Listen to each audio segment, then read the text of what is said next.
There it is to start us off today. That's a little band out of Manchester, England. Manchester, across the planet sea. This song, this band actually sounded so different when they came out. It's probably the way electronic dance music sounds to me. Like when Joy Division came out, people were just like, "What? What are all those beep boops? What?" And now you listen to it, it just sounds like a pop song. It's very weird how the world is. It's sometimes like I remember when 9 Inch Nails came out, people were like, "Is this the end of the earth? Is it all over now? Did the apocalypse happen?" And now they sound like a band from the 90s. Punk rock was like that. Punk rock is so poppy. But punk rock, they were like, "This is noise. Look at all this noise and chaos." There's like a lot of melody in early punk rock. It's really, really strange. But there's something that happens either to the ear or head whenever you're approached with something new musically. We'll be talking about this in our new music show. I know. I don't know whether we've talked about this much on the air, but once Gail and I started doing the Opie Radio on Fridays, there got to be a buzz around the old Sirius XM because we were talking about music a lot. So we were approached to do a music show.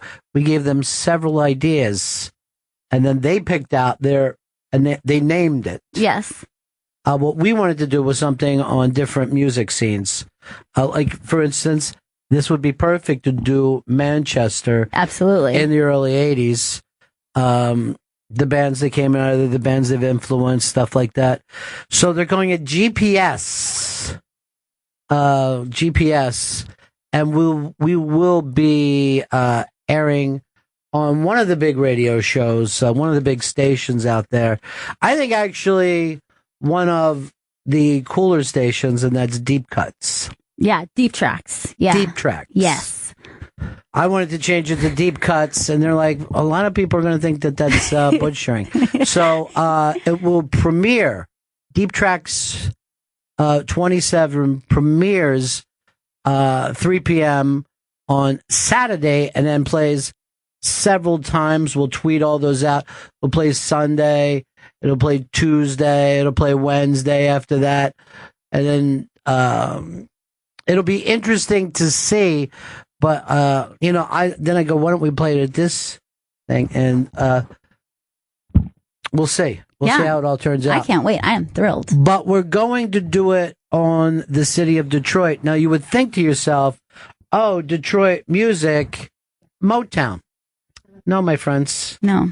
We are going to be playing rock. Street rock. And it's going to be very, very cool.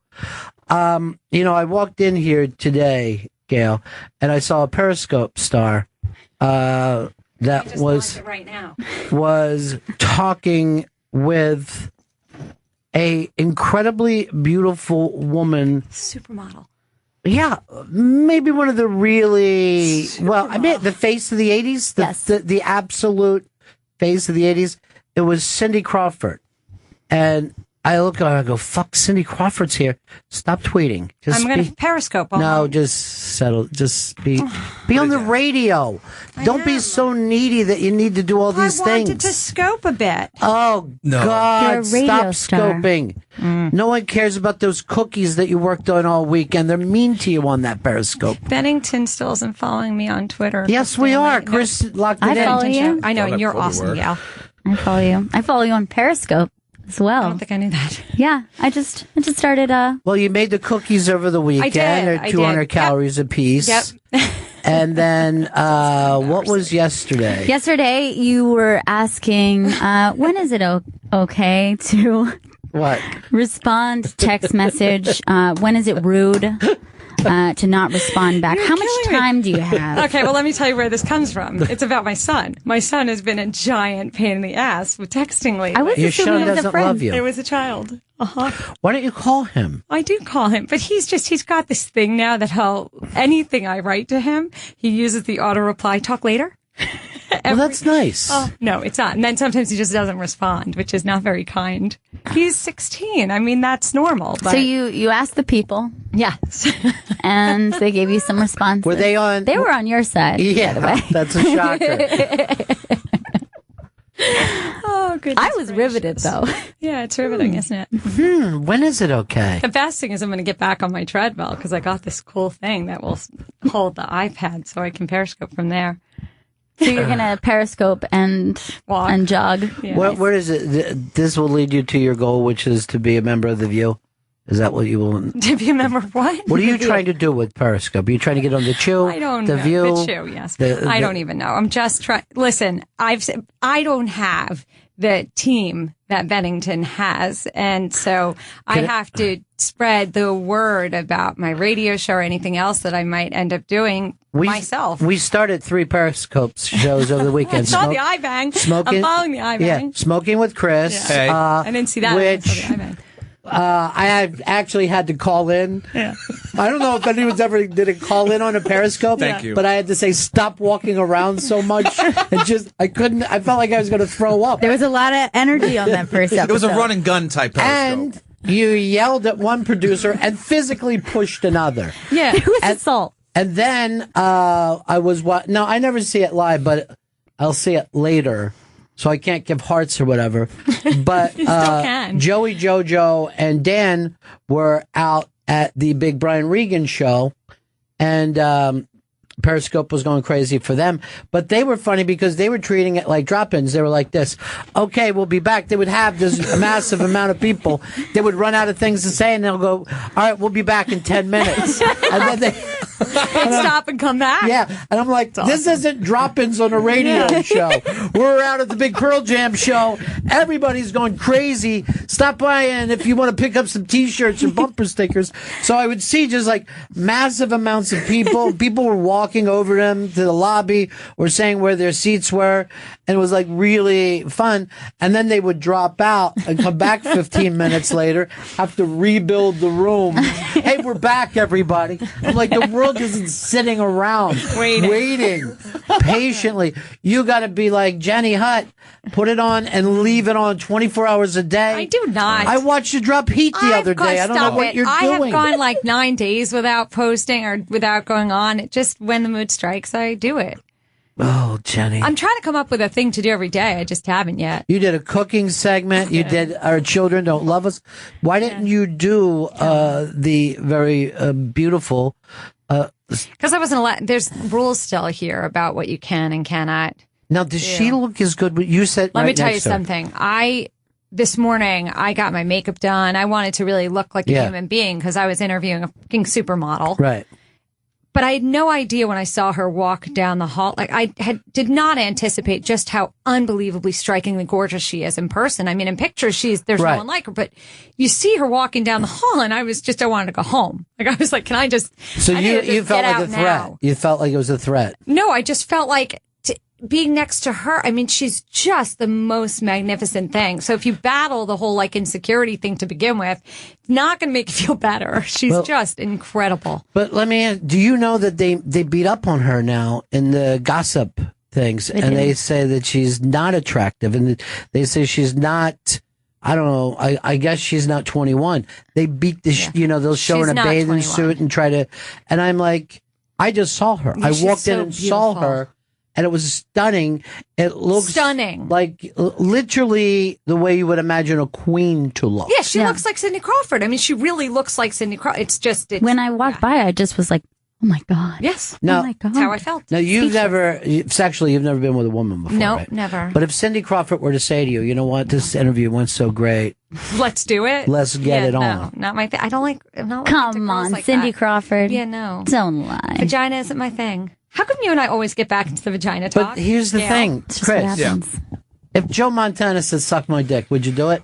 Break it out, Joe. See? Wow. That's respect. That's progressive. You're the best. That's not. That's respect. I wouldn't hesitate, It's Ron. what it I'd be like, why hasn't your dick been out before this? You didn't even have to ask, Joe. You're Joe Cool, baby. Come on. Wow. Yeah, no, that's not how I am. But All right, do you realize that this would have helped you to your fame if you would have got Cindy Crawford as your Periscope guest? I mean, look, Fame is so important to you. I was asked to do the Leading Ladies series at Sirius XM for the Cindy Crawford. Well, it's great. event. So it wasn't for my show. It was for Sirius XM. So but you couldn't have picked a better one. You couldn't have picked a better one to get. Cool. She was Who great. are the other leading ladies we're going to be getting? I mean, I've interviewed Giada De Laurentiis. I interviewed Brooke Shields. She was actually really interesting, Brooke. And then you'll be thrilled with this, Susan Lucci. I don't know a lot about her. I think she lost Emmys, right? Isn't that her big deal? Maybe did she win one? I think she got after one. Like 19 Yeah, nominations. that ruins the fun for me. Right. Keep it going. Yeah. But Like nothing John compared. Hamm. Nothing. Wait, you interviewed John Hamm as part of the leading leading lady. I'm saying like he didn't win an Emmy until this year. I don't follow John Hamm. I know you're a fan, Gail. Oh yeah, You like the Hamm? I liked the Mad Men. Me too. I never stayed with it. I watched like half of the first season. I just, I don't care whether they got the Pepsi account. It just didn't do it for me. I don't know. Should I have? I mean, I don't even like real advertising people. The pitch he gave for Kodak was amazing. I forget that there was somebody on TV the other day, and it's a famous person, and their father wrote "Plop Plop Fizz Fizz," right? Oh, what a relief it is! Oh. Right. And I'm like, that's a weird thing to be known for in your life. Yeah. It's a very strange thing. But it does kind of seem like a cool career. Does it? Like it kind of. Yeah. I mean, for a musician, like at least you're jingle making. person? yeah, that's I what you're think that's looking forward to awesome. it as a musician. By the way, I wish that I could do voiceover work or jingles or that kind of thing. You wish you could do everything. I do. Because Dad didn't love you? Was that it? Oh, Dad loved me. He still does. And yet, Yeah. there's a hole in your There heart. is a hole in my heart. There really is. I know. But will you ever be satisfied? I'm not sure. How many Cindy Crawfords will it take to fill that hole? It's unclear. You know, it's unclear. you go through bouts of depression. I do. You've been Sure. and Yeah, I think this is most women do. not like you. Most women aren't periscoping constantly. Now, I would see. Here's the thing, I was watching your Periscope the other day when you were making cookies and explaining that you won't even eat your own cookies because they're I did eat one, 200 calories. Once I did the nutritionals. But then as I'm watching it, I'm like, this is strange because I feel like I've known two Jenny Hutts, and it's only been like 5 or 6 years. The first time I met her, she was a plump, a fuller-figured gal who followed around this mean person, and Jenny was the nice person. Changed in years. Yeah, and a lot's changed. And then she you had the bypass or whatever. I did not. That's the rumor. That's just a lie. That's the rumor here. Believe me. No. Can I tell you? The rumor's been around. This is how out of it I am. The Here's rumor's thing. been around for years. I'm going to say it again. Did not happen. No surgery. Diet, exercise, hell. It's fucking hell. But we all know the person who told me, and they said, "How did you not know? We've been saying this for 4 years." I go, "It never dawns on me." So, but this is what and not true. you were doing like the Martha Stewart thing, and I'm like, it's weird because it's almost like Jenny and Alexis became one person. You know what I mean? Like, there were two of you before. You were the happy. She was the lounging against, she was heroin chic. You know what I mean? I don't think she was in a lot of affairs. Oh, many. And now you and Alexis have merged into the same person. Not even kinda. How so? I don't even know how that even. Imagine if you were listening to the show and you just heard me go, "Now I'm the gay one." You know what I mean? And they're like, "Oh, I see. Rana's merged into one." I don't think that person. anybody who listens to the show that I do now, my Just Jenny show, would say that I remind them at all of my ex co-host. But you know how like there was a thing where Alexis kind of hated and wanted to be Martha Stewart, you know what I mean? And you guys used to do the mean shows about Martha. We used to do a funny show. Well, it was called "Fuck You, Martha." It's called Whatever, Martha. Okay, whatever it was. You can find videos of that still online. Yeah, it was very there edgy. you can see the fuller figure of me. And they were just like, "Oh, shut up, Martha." Why Martha was doing her show. Right. It was like one of those science fiction 2000, whatever that show. Mystery Science. No, that can't be it. That's what it was. I think it was Science Fiction 2000. That's the name of it. But something happened when you merged into two people. It's fascinating. I don't feel that way, so. But here's what now you could look at Jenny and like, oh my God, what is she chasing? What is she chasing? But if I watch The View or I watch Wendy Williams, I'm like, Jenny Hutt is just as good as them. That's very nice of you to say. Thank you. Well, no, I didn't even mean it as a compliment. Oh, wow. It's not a high. Stop tweeting. Yeah, I wasn't. My producer texted me. I just want to make sure she didn't leave me. It's not this high level thing. You could honestly be on those shows or every bit. They're really tough gigs to get. So maybe what are you one day. going to do to get? I don't. I mean, I'm going to keep doing what I'm doing. But you're going to race against the years, and that's what scares me. I am. Yeah. By the way, I definitely am, and it scares me too. But I keep going. It's part of why. Oh gosh, the words that are going to come out of my mouth right now, you're definitely going to make fun of. I just know it. I'm waiting. But if I do Periscope, or I make my own videos, or I run my own social media, and I do everything myself, then I control my own narrative. Oh, well, there you go. I choose to. I am old. I am getting long in the tooth, and so it's all. I have to make it happen. I did always had them, but I have to make it happen because they're not going to just pluck me out and be like, "Let's put her on TV." But even if you get that show, if you're on with 4 other people and you're all cackling, are you going to be happy then? Who knows? I watched the Brian Regan special, and he was talking about just the sounds that come out of the View, and. If I ever turn my back on, and by the way, it's not just women. Watch the fucking pregame NFL shows. It's just people yelling at the same time. They don't even know how to do broadcasting. Shows. I mean, look, if you watch a show like The Talk, they are fluid and fantastic. But what do they ever say that matters? They have really good content, actually. They have some hearty discussion. Hearty? Sometimes, like soup? What character would you be if you were on The Talk? Because I've seen you. Me. What angle would you take? Yeah. Oh, Gail, I don't have an angle. Unhappy rich girl?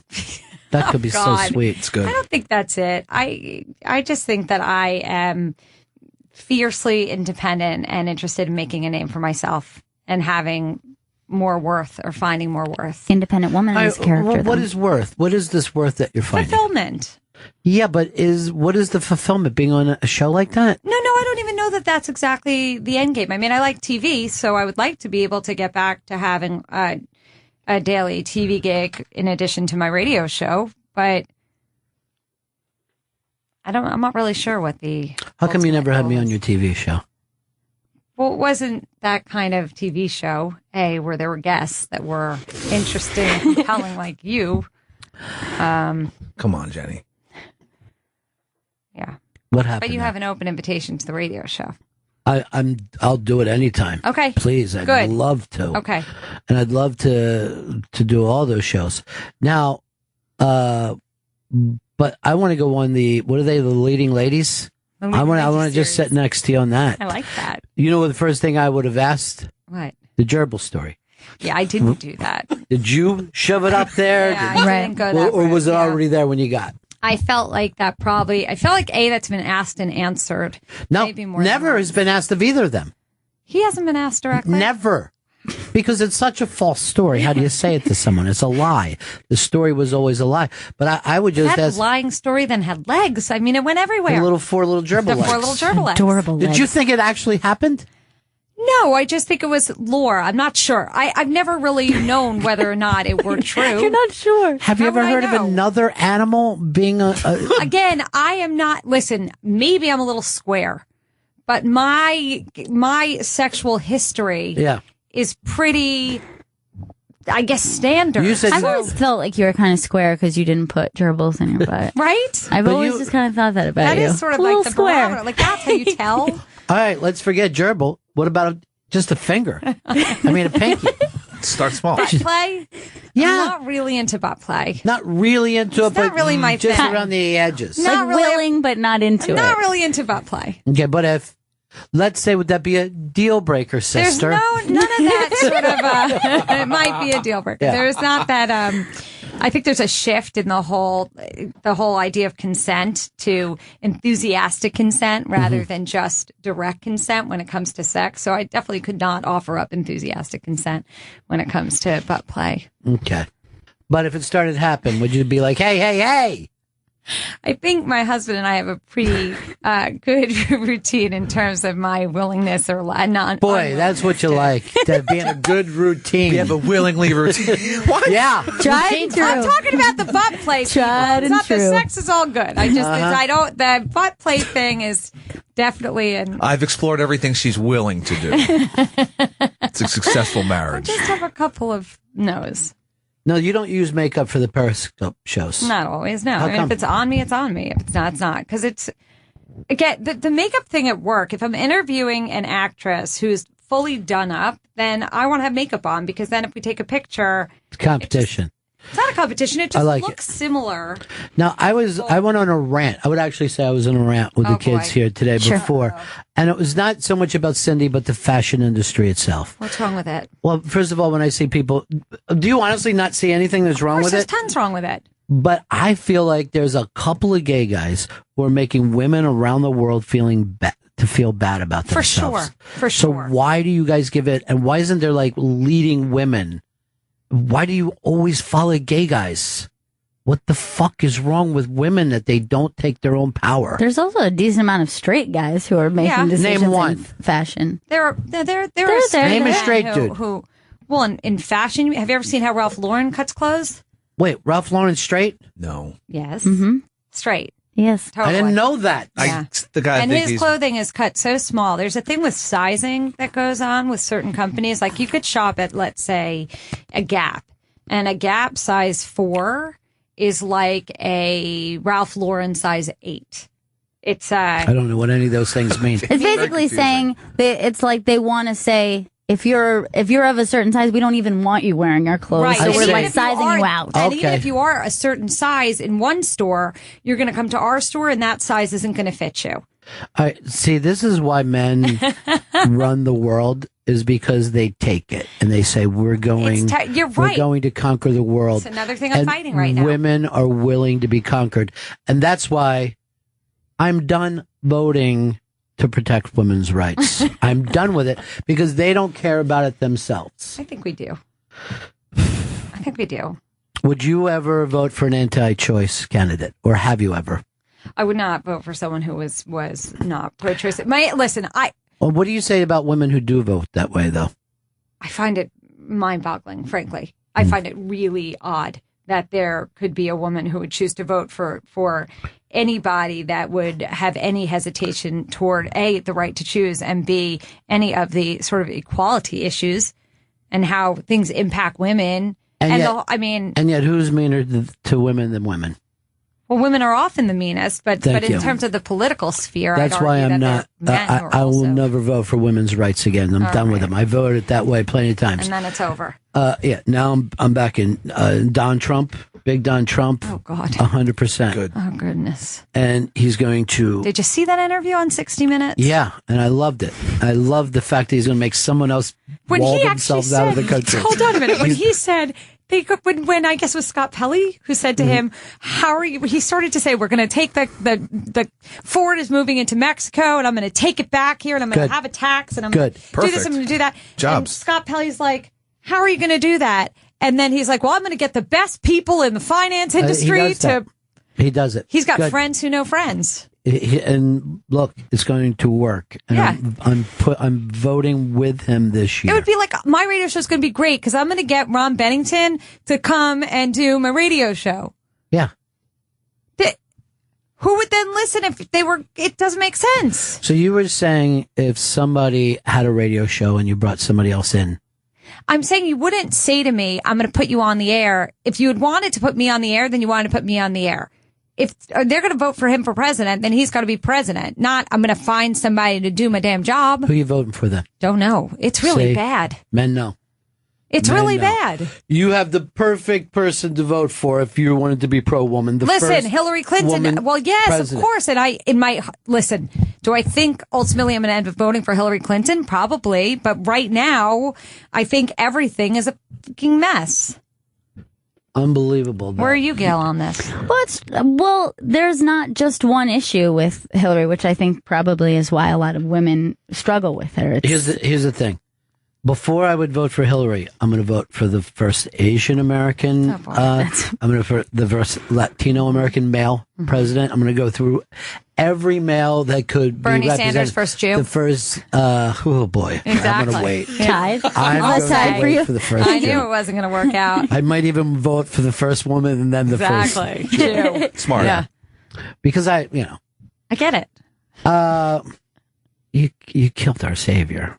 I'm sorry. Were you shocked? Were you turned off at all when the Pope came to town and you saw the way the news just gathered around? Like, can you imagine us doing this for a Protestant or a Jew or a Wiccan or a Tibetan? I mean, it's weird because we have the whole presumption of separation of church and state. And so it's the fact that there was so much of the government's involvement in the Pope's visit and really treating him like a world leader beyond a religious leader. He is a world leader. Right. So let me finish. But this Pope is different. So as a Jew, and we're not a religious family, I don't even know what I do or don't believe in terms of God, but I like this Pope. I think he's the most, sort of all encouraging. He's a departure from what the Catholic Church is, the right to choose, of course, and beyond, and some of the other women's rights too, which is not good. But if I look at progress, Ron, that maybe this is like heading toward a change in how the Catholic Church will be down the line. If anything, it's just empowering the Catholic Church in a way that hasn't been empowered in decades. If anything, you should be sitting there going like this: what does this even mean? Yeah. But there wasn't a single voice that said that. There wasn't a. Well, Fox News is pretty mad at him because he's not conservative enough.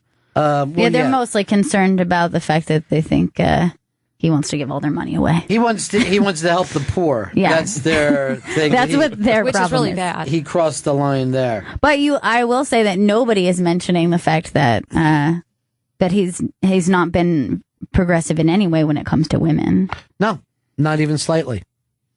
Not even slightly when it comes to women. Women, when I was a kid, there used to be nuns in the neighborhood. The nuns used to be teachers and all that. You don't see nuns the way you used to. And then so the nuns raised us. They ran our lives, blah, blah, blah. Then a priest went in and all the nuns were like, oh my God, Father's here, Father's here. They would all fall to him. The one priest, and he'd come in like, like a stinking a fucking gin, like, hey, everybody, did you do all that work I said? He is so great. Yeah. And everybody was just like, he's amazing. Be afraid. Father's coming. Father's coming. Well, there's something interesting that happens when there's something progressive happening, but it doesn't involve women, right? So like you're saying, okay, he's doing some progressive stuff and anything progressive is a better change. But that was something that actually split the women's suffrage movement. Mm-hmm. Like it actually completely split these two groups of women in half. One that were saying, whoa, looks like everybody's kind of turning to say that we should have the black vote, that people are starting to support that. And women were saying, yes, if that happens, then that's something good for us because that means we're creating a more progressive thing. Yeah. And the other half of the women were saying, no, not them first. Are you kidding me? Like, are you kidding me? Right. Well, maybe the hope is that down the road it'll all, I guess that I'm... Look, I got... Men go by one, our favorite of all time. Me first and the gimme gimmes. That's what we say. It's me first and the gimme gimmes. That's why you're always making such great cover songs. If you want to come in second, if you want to support, good. But I don't have to hear you whining anymore. You gotta stand up, and when I see the wave breaking, I'll jump on and surf with everyone else. But I'm not going to sit around and go, oh, I feel sorry for you, and then have you still go, but I don't know. I don't know. Look, here's the difference. Obama ran, right? He got something like 93% of the black vote because black people said, hey, we're going to push one of ours. Is there any way if Hillary had 93% of the women's vote, she's president of the United States? It's nuts. And I agree with you that there's a weird thing happening that all women haven't gotten together and said, just because she's a woman, we should push her through. I think she's a horrible candidate and would probably be a much better president. Why she thinks she's a horrible candidate? Because men told you so. No, I think that... men told you so. That's who's doing all the bitching. Is that what you think? Yeah. But there are plenty of women who are left-leaning who are concerned about her tendencies for, like, war. And she's certainly been lustful for war. Good. For a long time. Vote for Bernie Sanders. He's your guy. Bernie Sanders or jump in Joe Biden. He's your guy. Is he going to jump in, you think? Of course he is. You really think so? Yeah, I do. Wow. I think he's going to jump in and he's going to talk about his son passing away, talking about his ex-wife passing away. And you think everyone's going to vote him in that way? Yeah. Oh, I don't think he's. I don't think he can win. Right. But I think he can win the Democratic ticket. Oh God, if he wins the I want her. I mean, I want her on that ticket. But I'm so curious what's going to be on the Republican side, though. Aren't you? No, I don't care either curious? way. No. If it's not Trump, I'm going to be highly disappointed because I don't think it's going to be why did him. we do all this? I mean, how could it possibly? It reminded me of like when Charlie Sheen's fucking tour fell apart. How disappointing that was. And I'm like, well, why did we all build it up? Why did we all go winning? Tiger blood winning. Yeah, get Trump, get behind him, watch Mad Men, put Madison Avenue above everybody else. I love it. I don't want Trump to win. Hey, who's Cindy Crawford with now? She's done. She's not with anybody? No, I mean, she doesn't have a husband? She's married. Randy Gerber. She married him for 17 years. Who is he? He was a club promoter, nightlife guy, and he owned the whiskey bar. Oh, in L.A., the whiskey? Yeah, and they're like best friends with, and he's partners with George Clooney in the tequila business, and their bestie is with George and Amal, and they're kind of fabulous. So their life is good. Yeah. Sounds pretty nice. They got 2 kids, 16 and 14. Why didn't you ever have this shit taken off her face? Is there a reason? Signature. Did you ask that? Hey, you should have said you had band surgery. Why won't she at least take that fucking thing? I didn't have band surgery. But you know, people around here say that, right? I can't control what people are going to say. I can only say what is true. Who do you think said it to me? I have no idea. It's just out of the ether because it's just not so. It's a physical person. No, I'm saying, but Steve, what's up? Hey, am I on? Yeah. Steve? Hey, the reason Hillary's a banned candidate is that she's got no self-awareness. She does things in public that I wouldn't, if she was my friend, I'd be thinking, what the heck are you She doesn't have the self-awareness that a Donald Trump has? Yeah, a little bit. Well, we're putting on the Yankees hat when she's running for senator. By the way, fan, right? Other than men, who did that infuriate? Other than men. Women do not view a Yankees and a Cubs hat the way men do, but women fell in line because their husbands started saying, that is something that isn't done. So what everyone was upset because she put on the hat? Furious. Yeah, when she was running for senator of New York, she put on a Yankees hat when she's from, the Midwest, and she was a Cubs fan when she was younger, but when she moved to New York, she put on the Yankees hat. Oh, who cares? I don't care about that. Men Everyone. care. Right. Men care. And that lack of self-awareness.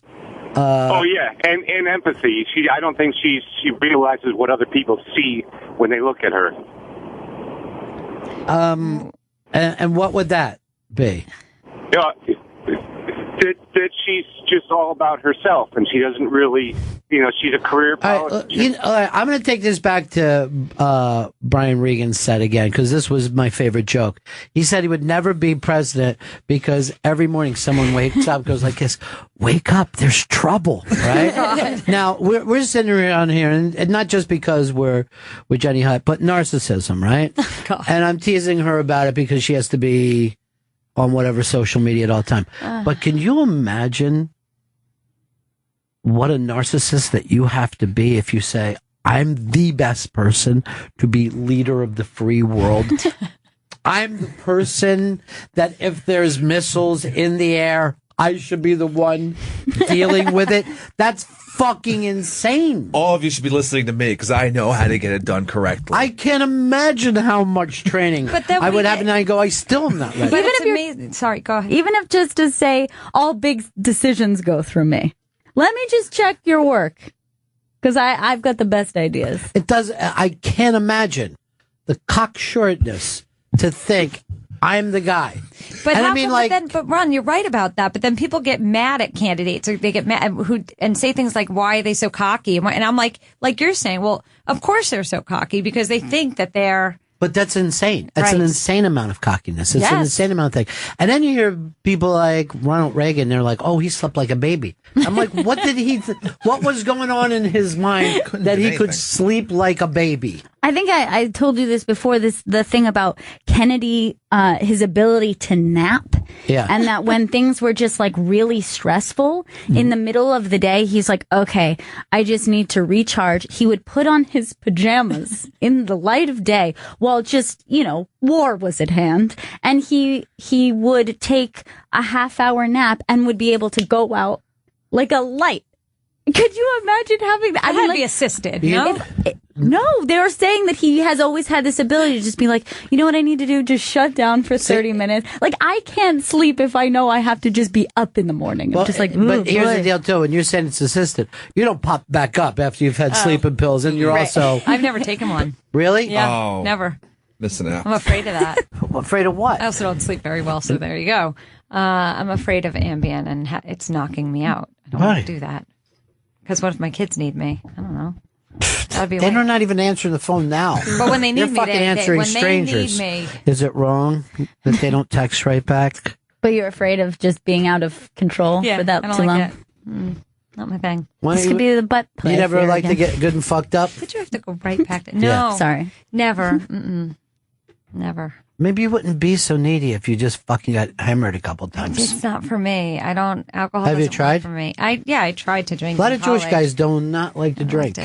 Or they handle it badly. And they they do? Yeah, they get like too drunk too quickly. I know a couple of Jewish guys who fucking get sloppy. Yeah. It's because you weren't around enough fucking milk and cheese and stuff. I mean, it went on for eons. Yeah. Who's, so you're voting for Bernie Sanders because he's a Jew? No. No. Who are you voting for? I don't think he's getting the Democratic Do you nomination think it's going to anyway. be Hillary?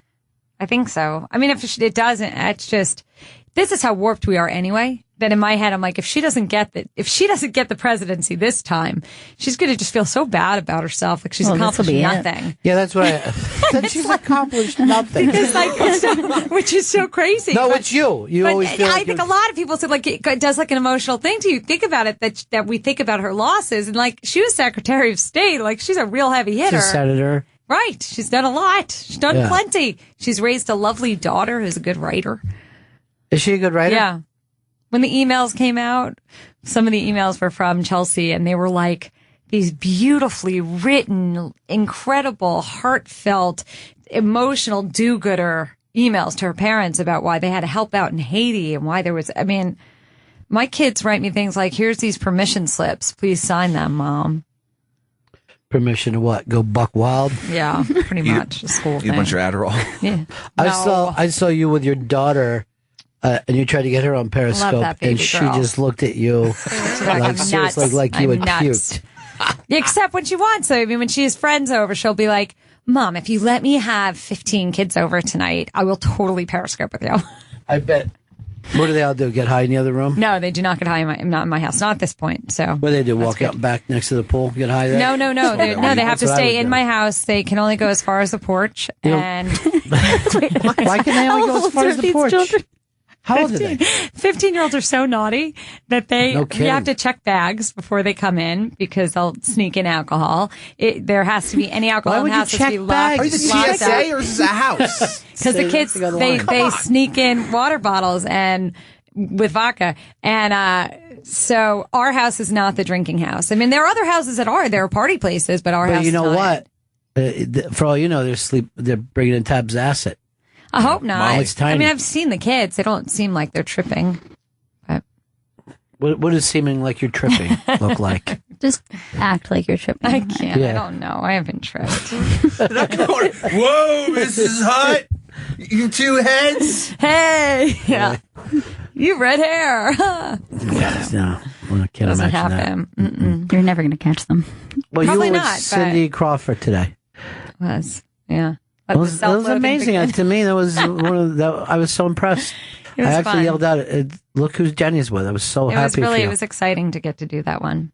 I did a lot of prepping for it, so hopefully it came out good. Now, do you let the audience ask questions in A those? few. They asked a few. Yeah. What are they? two or What three. kind of questions they asked? God, I have to now remember.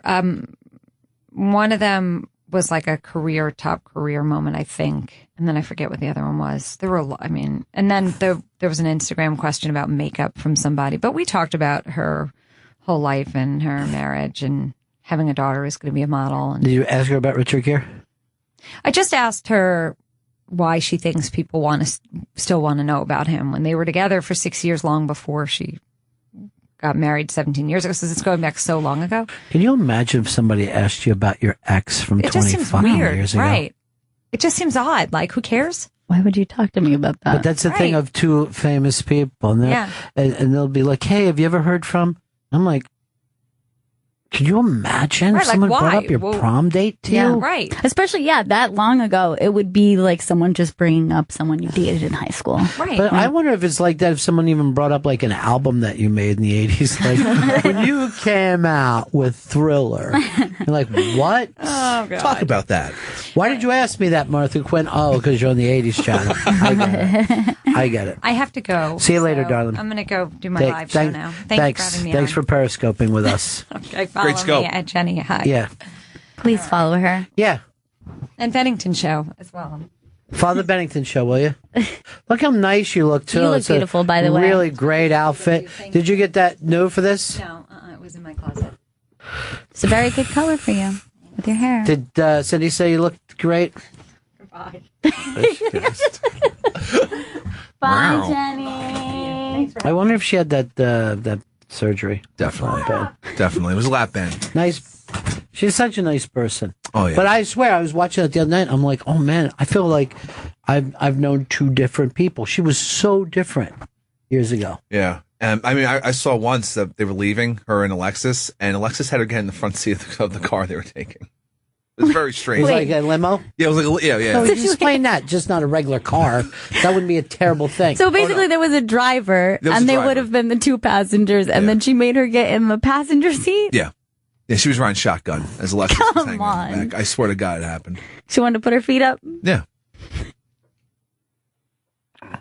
No, she just didn't want to be with that needy person anymore. She would sit there and just be like, oh, God, why would you bring that up? Like, fucking Jenny used to do all the show prep and stuff. We're going to talk about guys and guy things and why guys don't treat us better. And, Alexis would be like, maybe it's because you're a fat creep. You ever think of that? That is not good. Well, I mean, she was an heir to the Stewart fortune. Yeah, that is true. That's gonna change her personality. And she was raised like Richie Rich. Like literally like Richie Rich. Like she was closer with the employees than with her own mom. She was like, I remember once in the 5th grade I got to see my mom. It's a wonderful memory. And people were like, when you're a kid, you thought, oh, God, I would love to be, the rich kid. Bill Gates' kid or something. Sure. Or, whereas Steve Jobs, this whole movie comes out, like all it has to deal with, he didn't even want to meet his daughter. Yeah, he denied it the entire time for years and years, decades. And why is that what the whole movie's about? Because that's, do you know how many people who don't pay attention to their kids? Yeah. And we don't watch a movie about them, Somebody who lies to their kids and say, oh, I can't take you to Little League.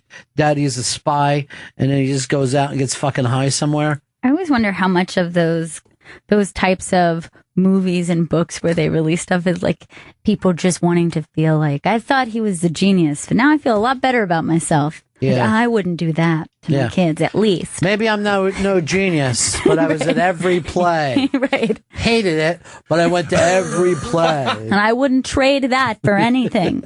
No? For all that fucking giant money and prestige and glory. Again, there's something about that personality that you probably really have to move these products into being reality. Going from idea to reality probably takes some obsessive fucking awful gene. I think that about anyone with success. Anybody who's like, I clawed my way to the top. At what price? Most people, they have to either ignore something else or they have to push someone else out of their life in order to do it. I remember one time I was over on Roosevelt Island, right? Mm-hmm. And I'm walking, and it's fucking Saturday, and I'm thinking about work, and I look over, and there's this gigantic Mexican family, and they were all together, and they had picnic tables, and they were cooking food, and some of the people were fishing in the East River, right?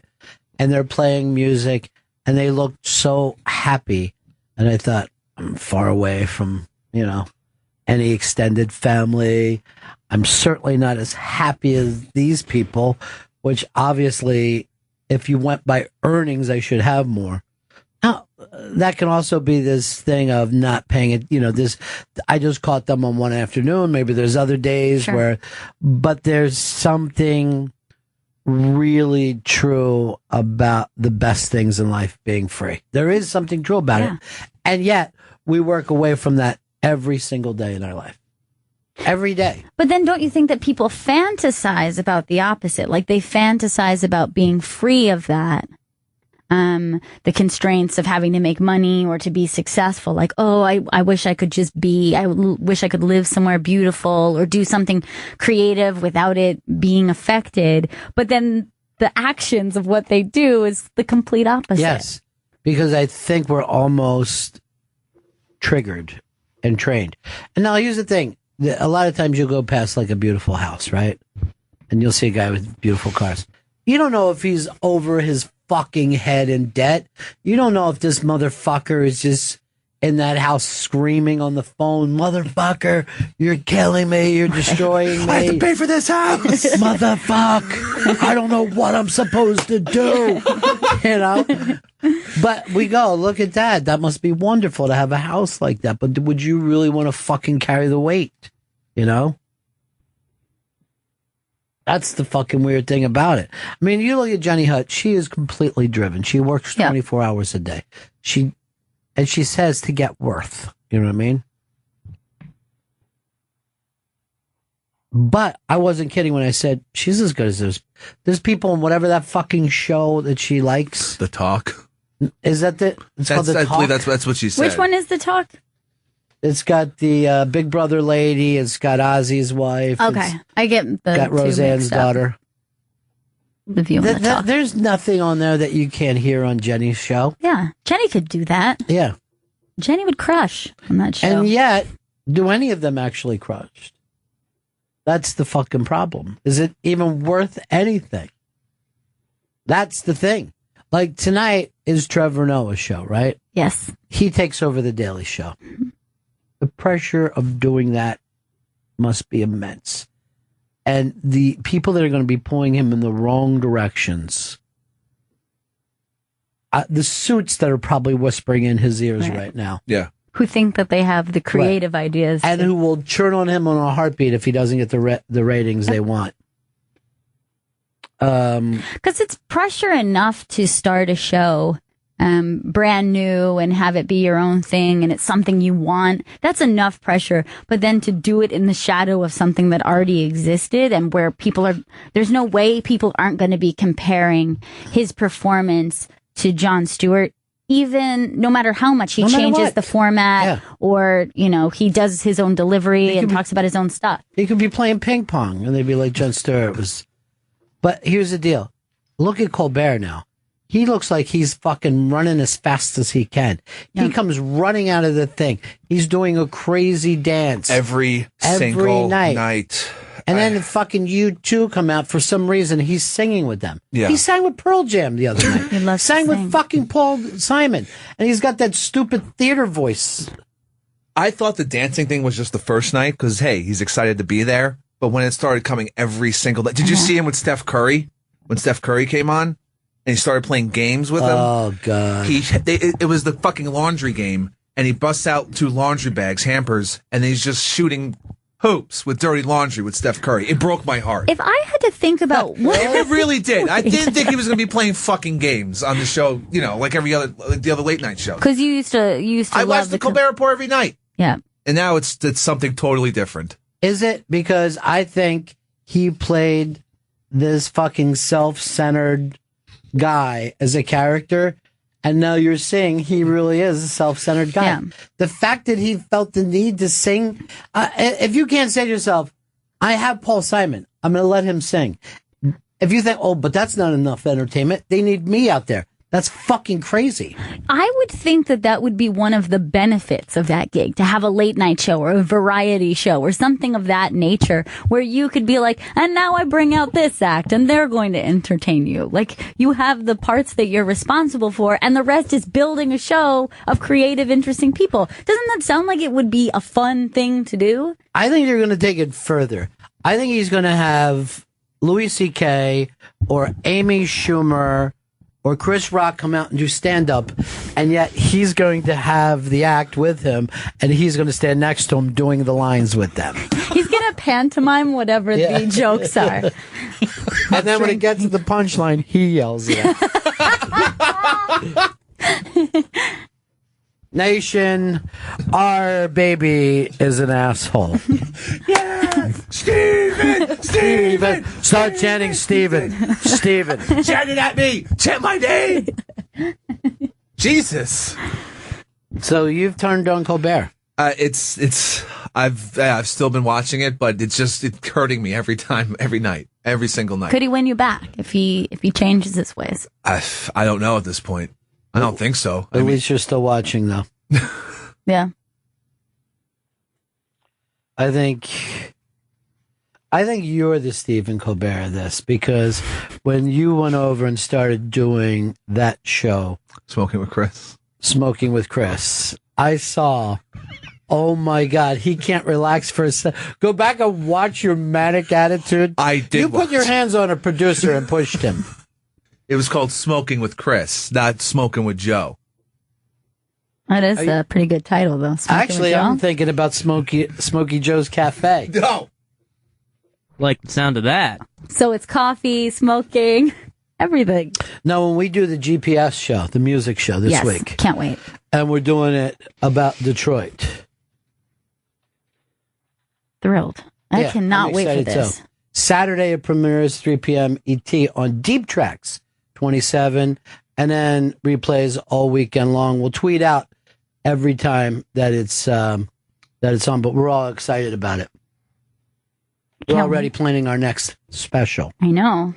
Very excited about that one. Yeah, me too. No spoilers, but I'm excited. I should give out a couple spoilers. Okay. We sing along with the songs.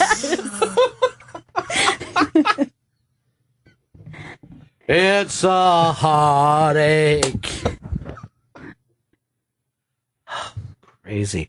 So tonight, Trevor Noah, and this is up on the iBang, mistakes that that the iBang doesn't want to see him make. Okay. All right, let's try it without even reading now. Joey Jojo, who, by the way, I'm not even sure if Joe wrote up something about Brian Regan, recently picked up by the Inquisitor. So, Joey Jojo, Right. Nice. Right. syndicated columnist. Yeah, add that to the resume, folks. All right. Now, I want you to... Wait, I just remembered. Joe always goes for the fucking joke for some reason. So, you're going to be last, Joe? I'll be last.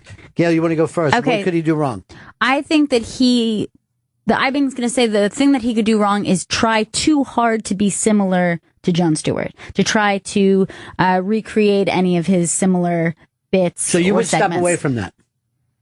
I think it's gonna be difficult for that comparison to happen and you to come out looking good. But here's the thing: when you let's say when you do any other show, like you take over Sports Center, right? Big show, you keep all the elements in the show, right? You don't get rid of them. Yeah, true. And those people, by the way, didn't invent. Sports Center is the star. By the way, here's a major mistake. Look at the new logo. Don't like it at all. Let me see this logo. No, the logo, Chris, what a logo is. So put in Daily Show, Trevor Noah logo. Logo's important to a show. It's giving you the feel. Let's see, what do we got going on here? It's not coming up. Not even on the website. It's at the bottom of the iBang story. Yeah. See that giant thing you said never came up? No. It just says TDS and 2 stars. It looks like a Russian fucking propaganda plate. It does. Yeah. Or like a DC comic. Right. insignia. But remember how like Pizza Hut tried to call themselves the Hut? Yeah. or Kentucky Fried Chicken just start calling themselves KFC? Are we really getting rid of the Daily Show and you watching TDS? If he says that, I'm going to feel bad. Like Trevor, it's called the Daily Show. There's no need to. You know this wasn't his idea, though. Yeah, it's a marketing team or whatever. At part of. Well, look, it's a different show. So what could he do wrong, Chris? I've read he's going away from the Fox News and CNN stuff and going he's going to concentrate more on the BuzzFeed, Snapchat types, social media, young person stuff. He can't go too heavy on that. So you think that's going to distance the audience because most of the audience was interested in political conversation and political humor. Yeah. Not who's Snapchatting. And that's his way of trying to be himself. Like, hey, we're kids. We don't care about that old school media.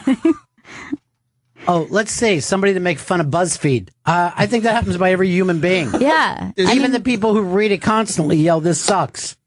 I mean, I understand there's like the biggest website or whatever, but it still kind of feels like punching down. It doesn't feel, it's an easy target at the very least. There's nothing controversial about saying, oh my God, BuzzFeed quizzes are dumb. Everybody makes that joke. First of all, I know for a fact that's not what Simpson's character I would be. And there's no science to this whatsoever. All right, let me go to Dan, who doesn't trash bits as fast as Joey Jojo does. Because Joey would be like, I think you should smoke a pipe. And that just stops the conversation. Dan cares about, let's face it, Dan sold a major show up in Montreal. Yep. He was the hit of Montreal. He learned French. And you're putting out a French cartoon right now. That's right.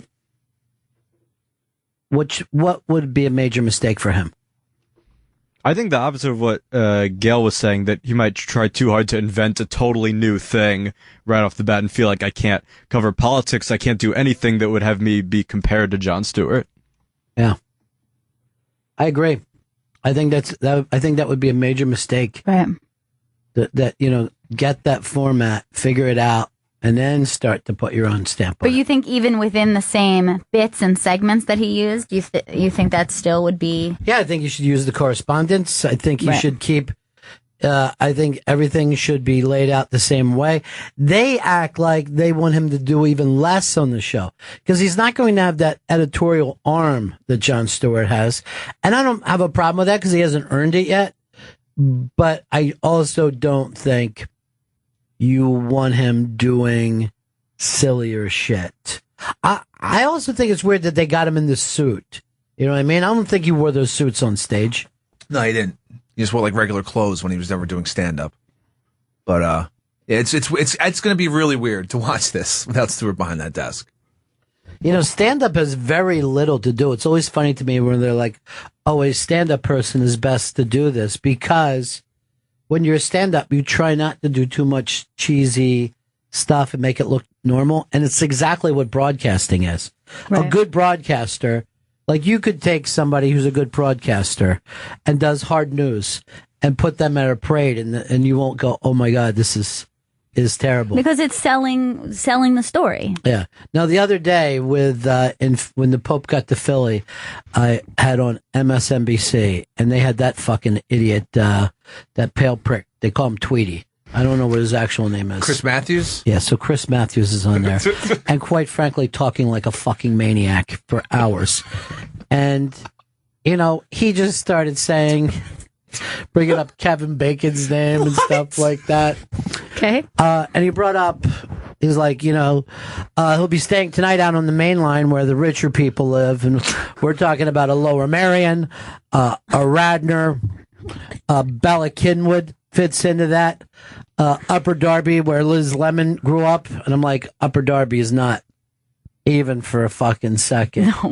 No. But he talked about the main line for 40 minutes and brought up whatever celebrities came from different neighborhoods.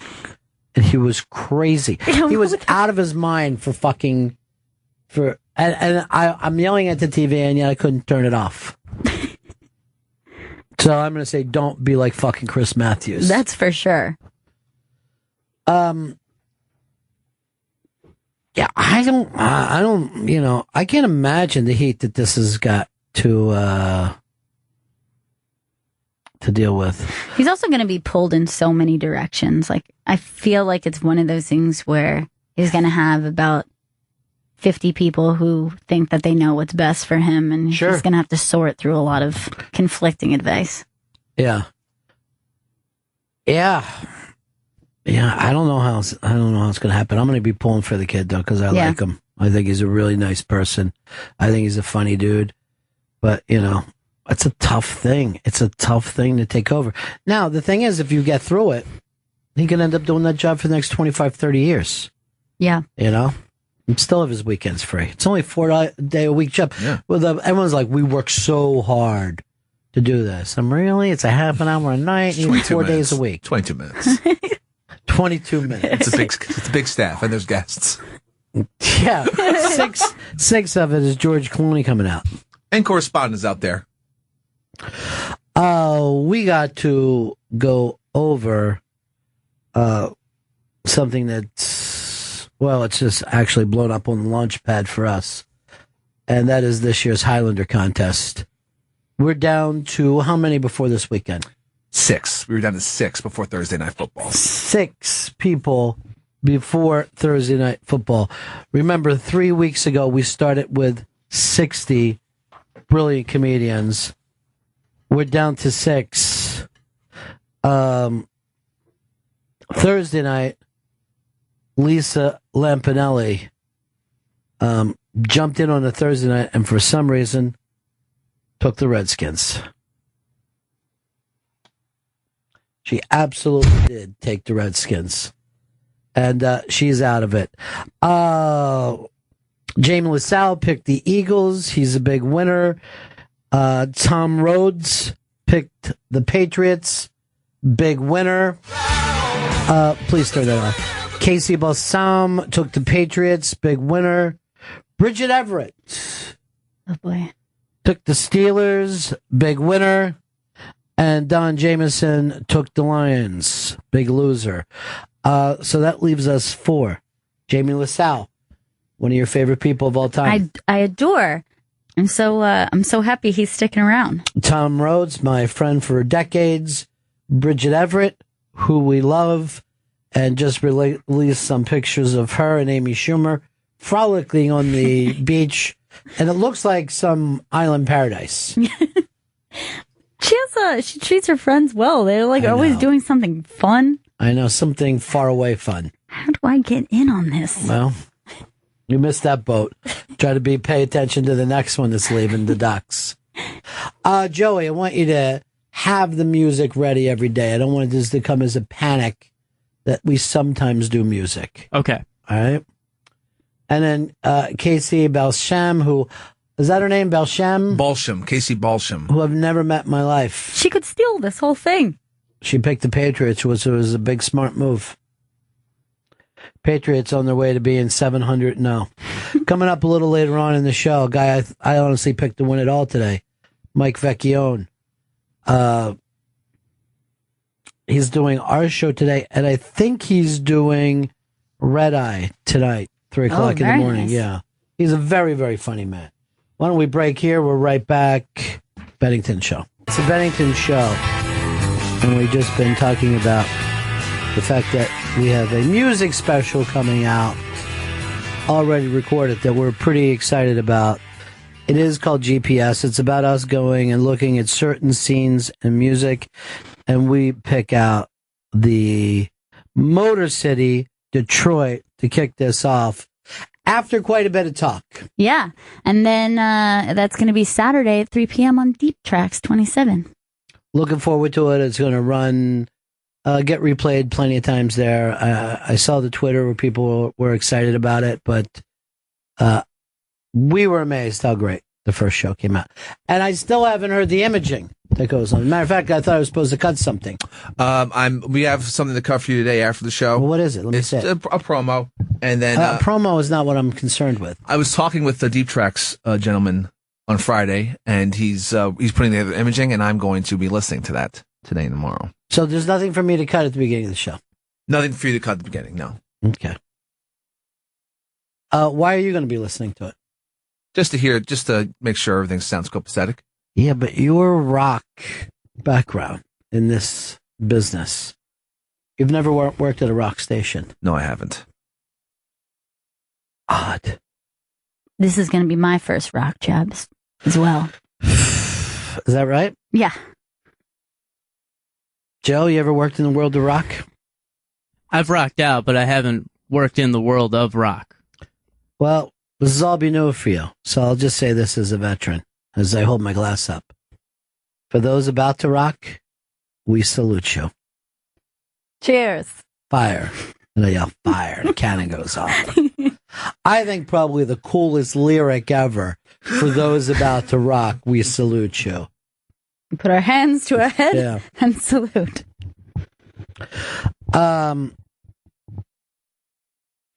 Chris Stanley has a big story he wants to talk about. I was reading the paper this morning, and coming to New York City is a brand new app called the Jackpocket, where you can buy lottery tickets on your app. Oh, no. I bought some today already, and it already feels bad because now I can just buy lottery tickets whenever I want. I don't have to go to a bodega. I don't have to do anything else. And the way this thing works, I was reading about it. They get the orders in and they send their courier team out to buy lottery tickets. They scan them and send them back to you. This seems dangerous. In what way? It seems a little too easy. It's just like the same thing with the idea of betting on football, betting on horses, doing it through your phone. It's just. So you guys are saying you want less freedom? I'm not saying that. I'm just saying the temptation, I think, is going to be. Oh, they shouldn't have bottles of alcohol that we could have at our house. Temptation is your responsibility to deal with. No one else's. This is no different than if you blame a girl for wearing a short skirt and of course something happened to her. The lottery ticket itself is not dangerous. You could easily say, oh my God, why would the bodegas have this? Why not only have a lottery down in Atlantic City where you have to walk into a casino and get it? I also don't trust them because, all right, say, all right, Powerball. But you say you don't trust them. You just bought it. Yeah, I know. I know. Why did you buy something you don't trust? Well, I bought it before I really thought about it. And then, all right, so these. This is what I was talking about dangerous. Now you understand my point. No, I always understood. My point is, it's his fucking responsibility, not mine. You know the increase of lottery tickets I'm going to buy with this app? 0. It increases 0 for me. I'll buy the same amount of lottery tickets as I always have. 0% lottery tickets? Sometimes I chip in on the $800 billion one. Sure. On Christmas, I get some scratch-offs. It's a good present. So Powerball's up to 300 million. So I figured, all right, might as well jump in. Now, all right, so these people are buying the tickets. Then they're scanning them and sending them to you. If they hit on the if they sell the $300 million ticket, it doesn't seem like there's much to stop them from just cashing that thing out and skipping town altogether. Wait, hold on. There's got to be, okay, hold on. Yeah. There's got to be a way that they couldn't do that. I didn't read the terms of service on the actual app, but it seems like this is something that could go down. You have your numbers, right? Yeah. Yeah, so you know what you have. Them. Yeah, but I don't have the physical ticket. They scan it and send you. They're holding the ticket for you. They send people out to like stores or whatever. They buy, however many tickets they, But don't you have to, isn't there an exchange of identification of some sort when you have to receive your winnings, when you claim your winnings? If it's under $600, over $600, excuse me. That's when the IRS gets involved. So it seems like then only small crime would be possible then. I don't trust them. What's to stop them from, you do trust them. You made the purchase. Yeah. You don't trust them now that you've thought about it. And now that I have my virtual lottery tickets. It seems like if you have the scan and this thing is legal, right? Yeah. If not, the state of New York would have to step in. So they owe you the money. That's your money. Those are your numbers. I've always heard of things getting weird with lotteries where people will try to cash tickets in, that weren't theirs. Has it ever worked out? That I'm not 100% aware of. Because it would seem like the same defenses would be in play here. I think you might be right. I think that there's got to be a system of protection. Now, not that I'm saying I trust this thing 100%, but... All you're asking now is to pay somebody to go to the store for you. There's no other value to this whatsoever. right? No, none at all. How far are you from a place that you could buy your lottery ticket? There's one actually inside the building I live in. Like there's a store. And what is the fee that you're paying for the guy to go pick up? As of right now, it looks like I'm not paying any fee, so I'm not sure how. Why would that work, Chris? No. It's a free Did service. they get a percentage of your winnings? That I didn't say they get a percentage of the winnings. Why did you feel the need that you wanted to bring up this story when your knowledge of it is next to zero? Now, the guys in the other room, I'm looking up there at Dan and Joe and Jam Band, and they're all like what are they doing? They're just pounding their hands on the table. What are they saying, Chris? Can you hear it? Gossip, gossip, we want gossip, gossip, gossip, we want gossip, gossip, gossip. Okay, settle down. I've got some gossip for you guys. A little gossip from the comedy world. A certain Twitter user, I won't say his name, but let's just say he's very generous with the smokes, says that these two comedians have hooked up officially with a ring, if you know what I mean. I won't say who it is, but let's just say she's on his list. Oh, Joe List. Wow. Engaged. That's right. Is it true? I don't know. I'm not comfortable with the gossip that goes on at this camp. Wow. I really aren't. Didn't expect this. There's a certain new producer who's giving all the kids wet dreams. What?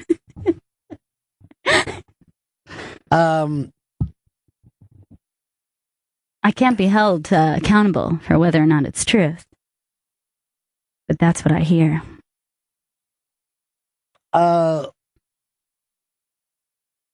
People are saying it's not free. Charlie, go ahead. Ronnie B., how come playing the number from the racetrack, the last 3 digits of the total racetrack winnings, how come that died in New York? That was so popular for so long. Well, it's when it became legal. Oh, okay. It used to be that used to be the number, which, by the way, used to be a job that, let's say, if you were in Harlem, black people ran the number, sure. Right? Local black people. If you were in the Lower East Side, Jewish people would run the number. If you were in Little Italy, Italian local guys would do it. That would be their money. Right. Then the state stepped in and destroyed that business, basically. Oh. But yeah, before you could legally do it was called playing the number. And it would be played off of the last 3 of the racetrack. A guy would walk around the neighborhood. You'd bet with him, do your number, and that would be it. And it would be a living for some people. I always think that it's strange, though, that the way it seems like people want to get involved with taking away whatever, sinful, vice it is. They think that there's protection, but then they seem to decide which ones are okay and which ones are not. Like the OTBs are gone in New York. You cannot you cannot go to an OTB. There is no OTBs. They've all been shut down. But then we can have an app where we buy lotto tickets, or you can go online and get. Yeah, that's why the OTBs are gone. Right, online killed it. Yeah, they were losing money. All the OTBs are open to say we're losing a lot of money. Yeah, but I thought that the OTBs were actually, I thought OTBs were closed by Giuliani as a vice thing. No. It had nothing to do with that? It's because they were losing money. That was the straight up reason. Now, you could easily say, why is a casino legal but a floating crap game isn't legal? Why, if you go and play at one place, is poker legal? And you go and play at another guy. You could say, why is it okay if I buy lumber from Chris, but I can't buy moonshine whiskey from Chris? Those are the types of things you could discuss all the time. Why is pornography legal and prostitution illegal? Right. When it sure looks like an act of prostitution has taken place, people are paying money for sex. Exactly. Yes. So that's your legal system. That's the thing of what people are willing to accept at one point and not another. Why are you ever okay with people telling you whatever behavior that you enjoy doing and other people don't? That's just it, That's That's the whole fucking game that we sit around and we play every election. But Chris is a perfect thing of government. Here's a guy who gambles, who already got the app, and now he's saying, how can this be right? This makes it too easy. You don't want your life to be easy? You want your life to be hard? What do you want to do? Have to fucking climb a gym rope to put a fucking bet in? Is that what it takes for you to take responsibility for yourself? I got no problem with this. I think people could sit and fucking gamble all day. I wish they'd make an app that fucking heroin would come out of, and then people could do heroin. Again, how can we sit around and say, okay, people can drink alcohol, but you can't do fucking heroin? It's ridiculous to me. Well, that's one of the most bizarre and the hypocrisy of that, especially when you think about the way pharmaceuticals are handled in this country, and then you look at something like marijuana or any drug that causes no harm other than the fact that it's illegal. Even if it causes harm, who gives a fuck? But I mean, causes harm unto others. So it's like your own adult decision of, to take this because that's what you feel like doing, just like any other decision you would make about drinking or smoking or whatever. You're taking your health into your own hands. But the only harm that comes from it is, what it takes to get it to you because it's illegal. All right, this thing that you got, it's called Jack Pocket. Jack Pocket. Ew. That sounds like it's a bad name. It's a really bad name. It's not, no, it's been around for 2 years, and there's a 10% on this thing. And I'm not able to tell yet whether it's 10% of the winnings or 10% of the cost of the ticket. But it isn't free. The app, getting the app is free. But it's just new to New York now? It's just now that it's available here? Or? This is the first time I've ever heard of it, so that's why I thought it was new. That's why I'm using it at presently. That's why you're jackpocketing? That's why I'm jackpocketing. You think they could have called it Lotto Friend instead of Jack Pocket? I think Jackpot is... Jackpocket is your nickname, dude. Jackpocket is that thing when you cut a hole in your pocket. Oh, yeah. Jackpocket. We've all had a jackpocket at different times. Sometimes it's a mistake. Just if I can reach in your pants and find out you got a jackpocket. Bonus. Don't put any money in there, but jackpocket. All you want. Coming up a little later on in the show, it's literally one of our favorite guests, the great Mike Vecchione, is stopping by. When Gaffigan went to Philly to open for the Pope, he did a joke about Santa Claus. Mm-hmm. And for some reason, people in Philly cannot handle this anymore. And they were mad at him, and they wrote shit about it.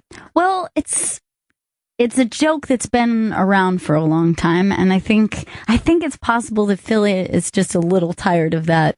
Philly got mad at that other guy for saying that there's racism in Philly too. Right. I'm like, wait, you did fucking throw snowballs at Santa Claus. That happened. You got to live with it.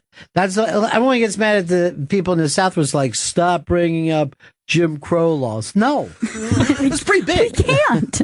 We just can't. And Philly, what was when the Cowboys just played the other day? They were fucking clapping when somebody got fucking hurt. When Romo. Oh yeah, okay. So it was Romo got hurt. People were still applauding when he was laying on the ground. Yay, a man's injured.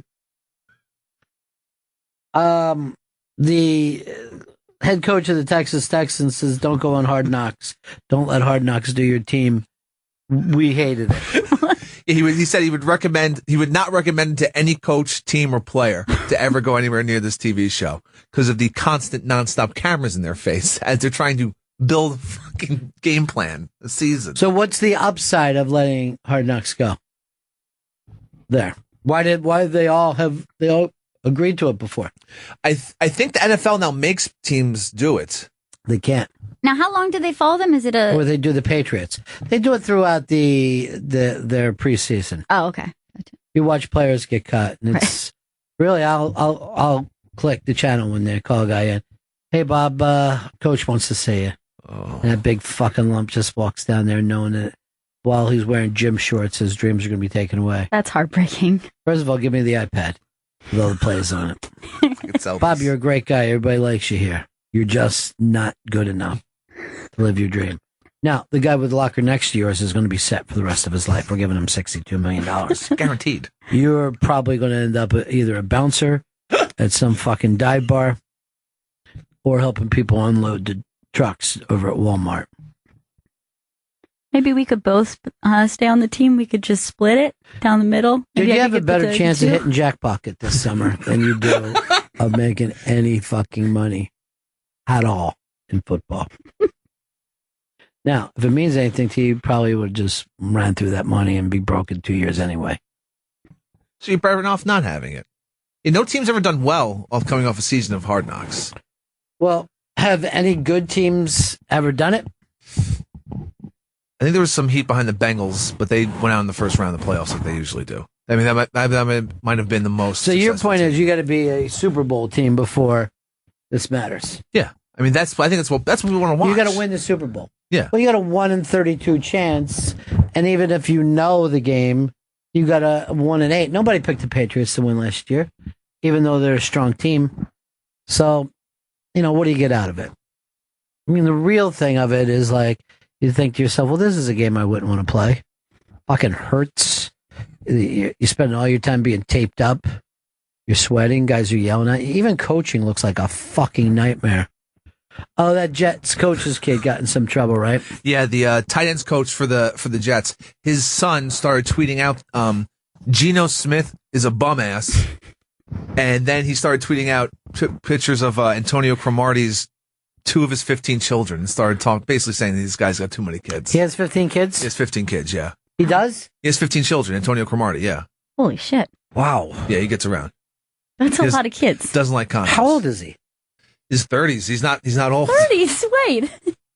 How much work is he doing? He's 31. Tallahassee. He's 31 and he's got 15 kids. How many women? I believe 8 or 9 from the last time I read about his kids. This dude's busy. John House tweeted this, Jack Pocket, isn't that what Stanley calls his sweatpants? Captain Dick says, all I know is I will listen to anything #Gossip Girl says. #Bennington.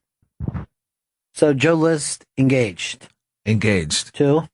Miss, or should I say Mrs.? No, you can say Miss. They're not married yet. All right, got it. I like Ms. Ms. Is that still around? Yeah, sure. Ms. Sarah Tolamash. That's the gossip. Tim says, please tell me that Hicks isn't going to be producing the show about music. He did.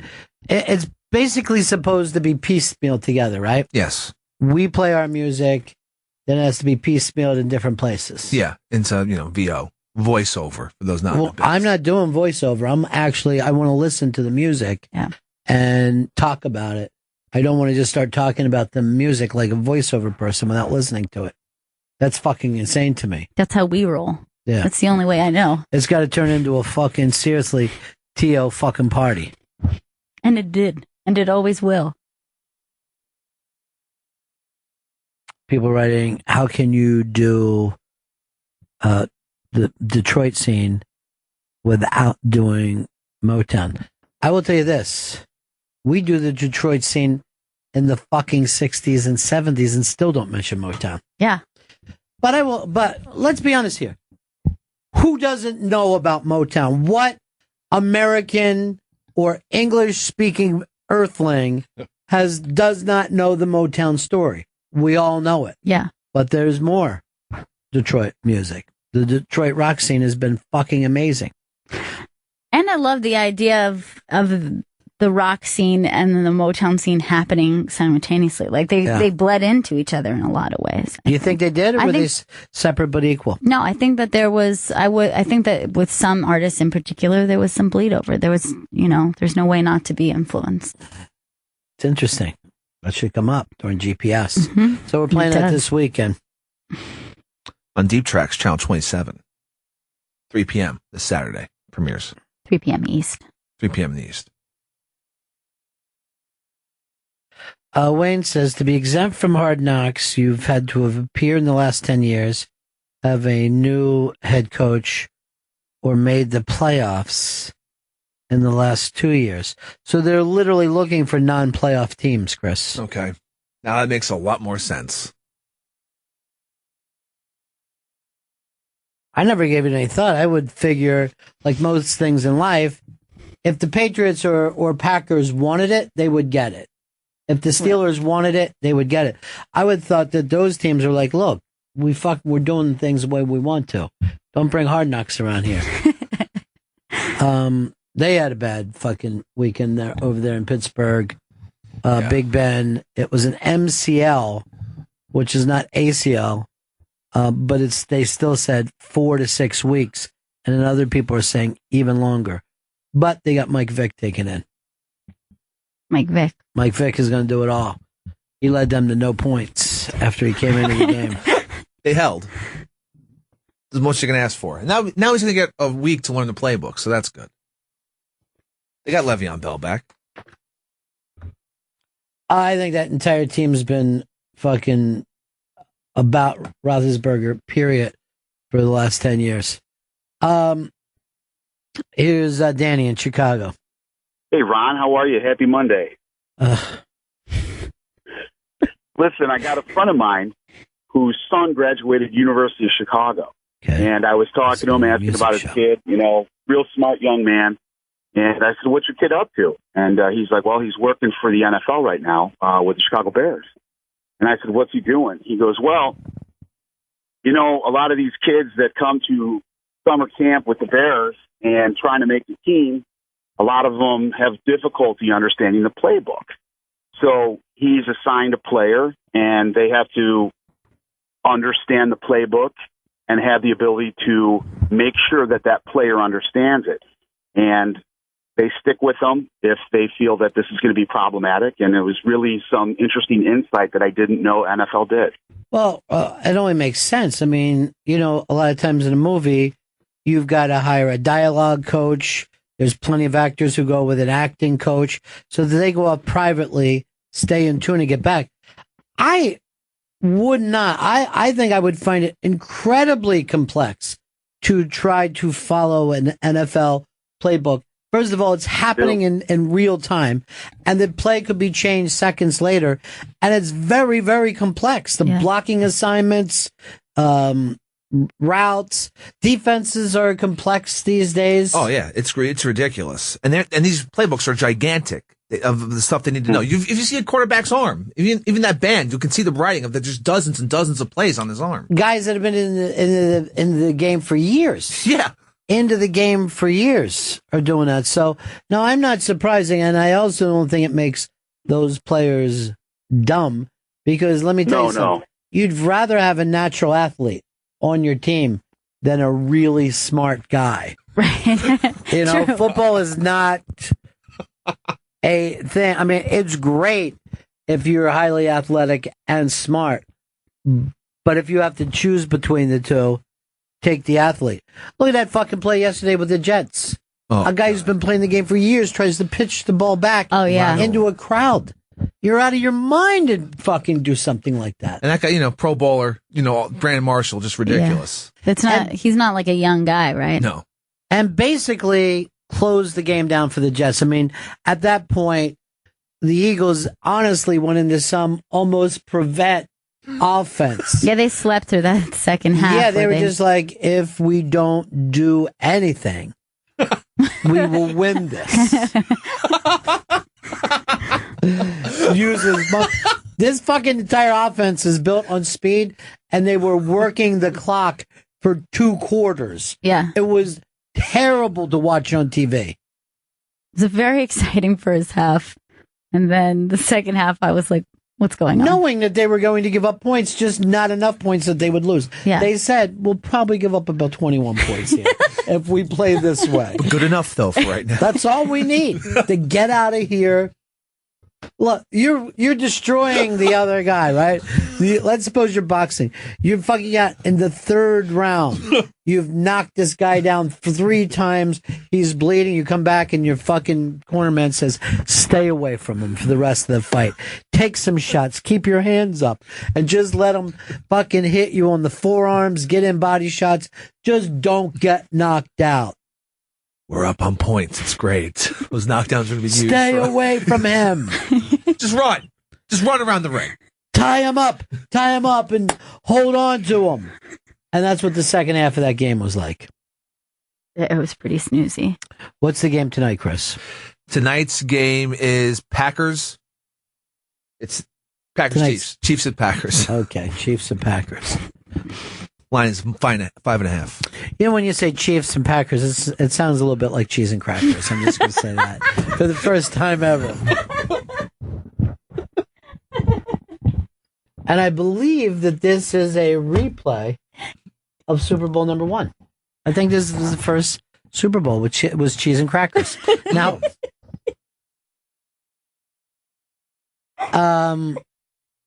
by the way, I didn't even know that this existed until this came up in the game yesterday because I'm watching Eagles Jets. The Jets have never beat the Eagles in the history of their franchise. Yeah, I heard them say that, and I was shocked by that. I didn't think there was anyone left that somebody hasn't beaten at least once. They've only played 10 times, and the Eagles beat them, are up 10-0 now. Nice. Jets fans look like shit. Why would the Jets fans look like shit? They have nothing to do. The organization looks like crap. No, none of that. It's just a weird anomaly. But yeah, it's not something that would be obvious, that's for sure.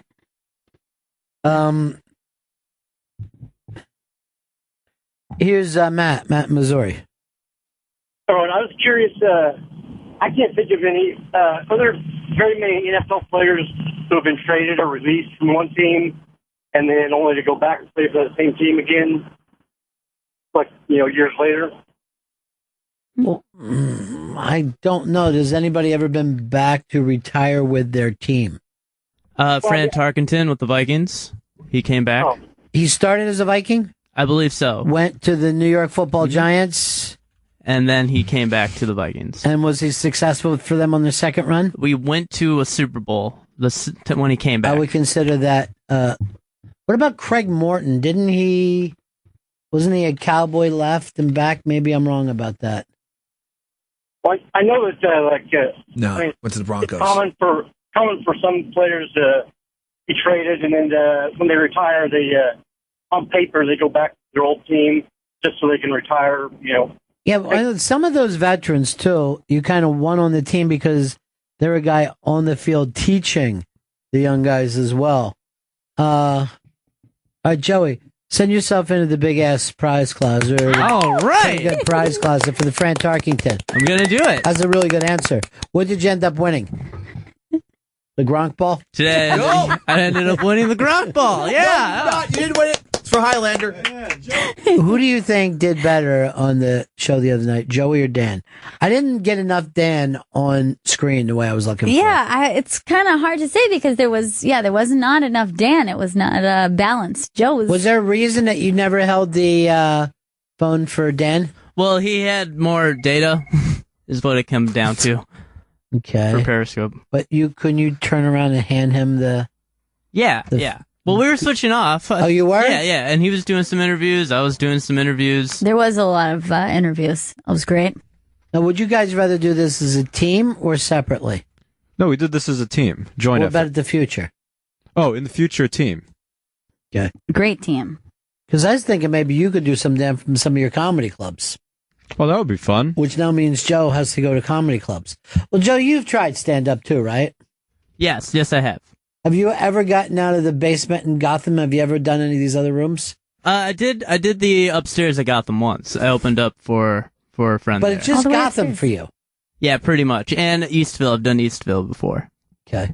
How come you never go with Dan on any of his runs? Yeah. Take him under your wing, Dan. Never asked. No, Joe's welcome anytime, and we can do it. Are you embarrassed of him in front of your comedy friends? Not at all. I introduced Joe to a couple comics that we ran into, or friends of mine, and I feel like we wouldn't have gotten pizza if we were alone. That was a together thing. A couple gave us pizza live on Periscope. Yeah, I watched that. That was cool. That was one nice of my people. Yeah. favorite parts. Yeah. And that one girl was just so proud of Brian. It was just like, Brian, I'm like, what did she think? Brian's on Periscope before the show? Brian, I just want to say. What did you think was better? The boys at Brian Regan, or Chris? Wow. Let's suppose you and I are Periscope network executives. Okay. We got to pick one show that we get behind in our new fall season. Smoking with Chris. I'm going to have to say, Smoking with Chris. Probably I would go behind that. And you know what? These guys are part of the crew on that. That was, well, yes, I saw one of them get yelled at and the other get pushed. Sure. I'd like to see less pushing if I'm going to pick this show up. I'm going to be honest here. From a broadcasting point of view, it's not even close. The boys beat him. Okay. There was more action. Food being eaten, smoking going on. Tips. You see what I tipped? Yes. He's $2. very proud of the tip. Yes. You not being able to keep money in your pocket. Shocking. But if, let's say, those two guys, it reminded me of the first year of American Idol, where two young broadcasters went out there together, and only one came back for season 2.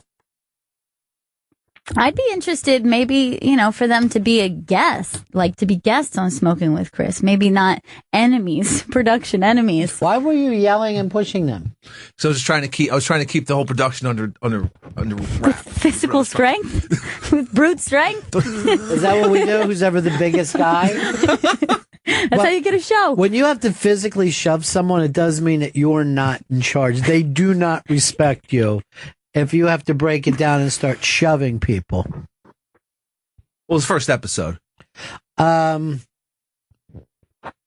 we're being shown off right now like we're zoo animals. It's always nice. Hey. Should I eat this banana? Jesus, I wish we did have a banana. I could use the potassium. Start throwing things at the window. Your own shit. Hey, he's got a banana over there. You always have fruit with you wherever you go, Den? No, that's Joe's. He keeps it every day and never has it. Really? It's a waste of a banana. True. I do notice you're very All right. snacky.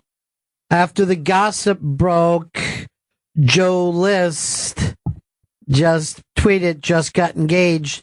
First 50 people to retweet get an invite to the wedding. So, folks, start retweeting immediately. Yeah. Get that thing up and then retweet our retweet. Retweet it. We're talking about retweets, not favorites. Retweet. God, I want to go to this wedding. I'll tell you this. I'll say the same thing I say at every wedding. I give them 5 years. 5 years. That's all we've got. Standing in the market square. So many lovers crying. We should do that. It's for Detroit. Mm-hmm. Although, remember, does anybody know Bowie's Detroit song? He does have a Detroit song. He does have a Detroit song. No. Suffragette City? No. Yes, Suffragette City is Detroit. Come on. Come on, dude. No, this makes me not even feel friends with any of you guys. How do people forget about Panic in Detroit? Panic in Detroit. Shit. That's what it is. I knew it. Chris doesn't, but I did. And this is Panic in Detroit. There's 50 people to retweet this, and I'll invite to Joe List's wedding. Yes. Make sure that you retweet Joe List and go to that wedding. I think it's going to be a who's who of comedy. All right, I'm going to say this. Joey, Joe, and Dan, here's your assignment. I'm going to give each of you 4 minutes to write a promo in your own voices of the new GPS show, starring the Bennington show. Yeah, have you guys had a chance to listen to it yet? No, I haven't heard it yet. I have heard it. What do you think of it, Joe? Scale 1 to 10. 10. Why so low?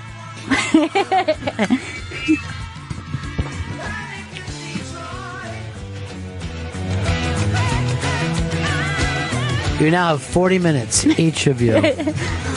No, change that to 4 minutes. You have 4 minutes. God, listen to this part of the song. It's so great. All right, Jay Sherm says this. Chris says Bangles for Bengals and Bangton for Bennington. Somebody has trouble with his E's. Dan says, I'm sensing that GPS will have a heavy diet of MC5 and Iggy Pop. Hugh Ackman says Tarkington was the first player to pass for 4 TDs in his first NFL game, a record he held to this year. Who cares? Ben Jem says, tell your dad I love him, okay? Hashtag Bennington. He loves you. You know that, right? Nobody loves me, you know why? I'm unlovable. Benjamin I am loves you. somebody not worth love. I mean, Benjamin. Now we got to think of what is going to be our next one after Detroit. By the way, I think that the people of Detroit are going to be thrilled with this, and this will help them in their rebirth and their rebound that's going on. But obviously, we got to start thinking: is it going to be London? Yes. Is it New York? Is it Los Angeles? And what decade in Los Angeles? I know a lot of these cities could have multiple episodes on each time period. I know Stanley's not going to listen until we do Seattle in the 90s. Please that next. We might. I'm not going to lie to you. Yes.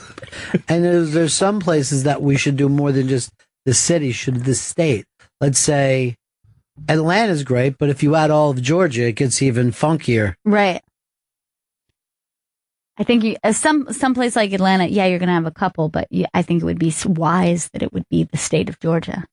And then some areas, should we just do like Midwest? Like get to that point. Sure.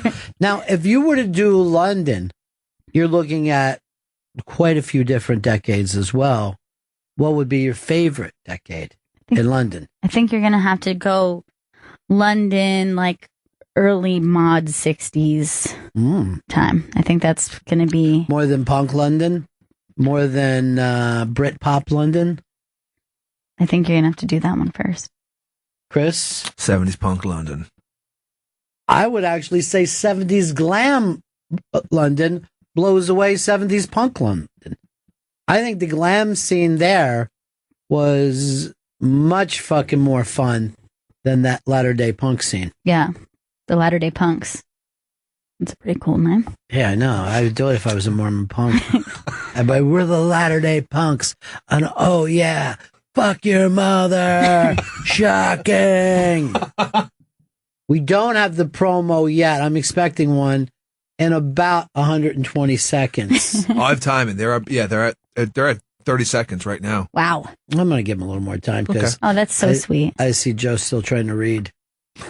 He's still reading about the show. Then he just walked by. He would have been the perfect guy. And if you were going to do New York, would you do New York in the 60s with the girl groups and the Brill Building? Would you do New York in the 70s? Or Chris's favorite time, New York in the 90s, with Two Little Princes? Hell yeah. Yeah. Please, can that be after? My name's Chris Stanley, and I'm hanging out. Really feeling good. Chris Stanley is on. L.A., would it be, the Birds, the Doors, and Love? Or would it be the 80s with the Eagles and, that whole scene, the Ladies of the Canyon? I'm thinking maybe the Love. No, wait, I went the wrong way. You get the 60s of that thing. Then you've got the 70s with the Eagles and Jackson Brown. Then the 80s with the hair bands. Mm-hmm. And you count the bands that didn't grow up in L.A. Or that came to L.A. Because you can probably say the same thing about London. Yeah, and New York. I'm sure there was a lot of... Nope. Everybody in New York was always just from here. Born and bred. That's the rule. And you get yourself into a Philly mood. Mm-hmm. I do. Is Deep Tracks ready for something quite so black? Howard Melvin and the Blue Notes fucking bringing it. I hope they're open to that. And do you think to yourself, do you pick something where people showed up to record, like a Muscle Shoals, which I think would be a fascinating show, but technically not a GPS? Right. What about Memphis? Where do you start and end in Memphis? You have Cash as part of that. Cash was on Sun Records. Yeah. Johnny Cash and Elvis were on the same and Perkins and Jerry Lee, and nobody acted like the music was any different. No one acted like, oh, Cash is country and Jerry Lee is something else. They were all just considered performers at that time. Yeah, I think you could do a Sun Records umbrella with all of them. Yeah, but I wouldn't even leave it at Sun Records if I was going to Memphis. I'd have to have the Reverend Al Green in it. Mm-hmm. What was the name of that place that he recorded at? The place that he recorded is still there using the original board. Right. Everything. It's fucking phenomenal. Royal Studios? Thank you, Chris. You're welcome. Your typing has helped the show one more time. Got it. Anyway, smart. it's GPS coming up this week, and we got 2 new promos we're going to be playing. If you want to check out the premiere, it's Saturday, 3 p.m. on Deep Tracks 27, and then it'll replay over and over. Keep your Twitter, tweet it to the Bennington Show, and we'll let you know each time it's going down. All right, what do you got, Joe? You're going to go first. Hi, I'm Joe Engelbrecht, and here on Bennington, we care about all things comedy, but we also share the affinity for rockin' and a-rollin'. Join me as we set our dials towards Panic in Detroit, Rock City, birthplace to MC5, White Stripes, the Funk Brothers, and so much more. More than just Motown. GPS, Deep Tracks on Sirius XM, the great bands of the Great Lakes. Well, first of all, Joe Engelbrecht, I was not expecting the beginning of it to be all about you, but I felt like it fucking really kicked in with the great bands of the Great Lakes. Oh, yeah. I mean, the writing's there. Even though we're just focusing on one lake. Yeah, just one very particular lake. But still. One lake. One special lake. Wait, that made me think of his hometown, Minnesota. Yeah. Minneapolis right there. It's St. Paul. Yeah, I don't know if there's enough in Minneapolis. Prince, Replacements, Husker Du. Right. Okay. Need 9 more. Okay. I'll come up with a list. Here's more Prince. What about Mr. Bob Dylan is from Minnesota? He is. Did you forget? Yeah, he's from Hibbing. He grew up in Hibbing on the Iron Range. Okay. Cool. I make everything sound scary. Grew up on the Iron Range. There was a guy that I knew, and he was from Texas, right? And he was telling me, and this was years ago, and he was like, I hadn't seen my daddy in 20 years. He's buried out somewhere on the plains of West Texas. And I'm like, most people don't get to say things that way. Instead of feeling sorry for yourself, to have your daddy buried somewhere out in West Texas. All right, Joe, you got a lot to beat. So when Dan comes in to do this, let's give him your full attention. Dan, your GPS voiceover track. Go. Hi, I'm Dan Perlman from The Bennington Show. Ron and Gail Bennington cover all things comedy 5 days a week, but now they're adding a 6th day and officially branching out to music. Join them as they break down the Detroit rock scene for GPS. If you love Detroit rock, this is the show for you. If you haven't heard Detroit rock, this is a great place to start. If you've heard some of Detroit rock and you're not sure how you feel about it, some you like, some you don't like, then let Ron and Gail convince you. This Saturday, October 3rd, for the premiere of GPS on Deep Tracks, Channel 27. All right. I don't know why you guys feel the need to introduce yourself.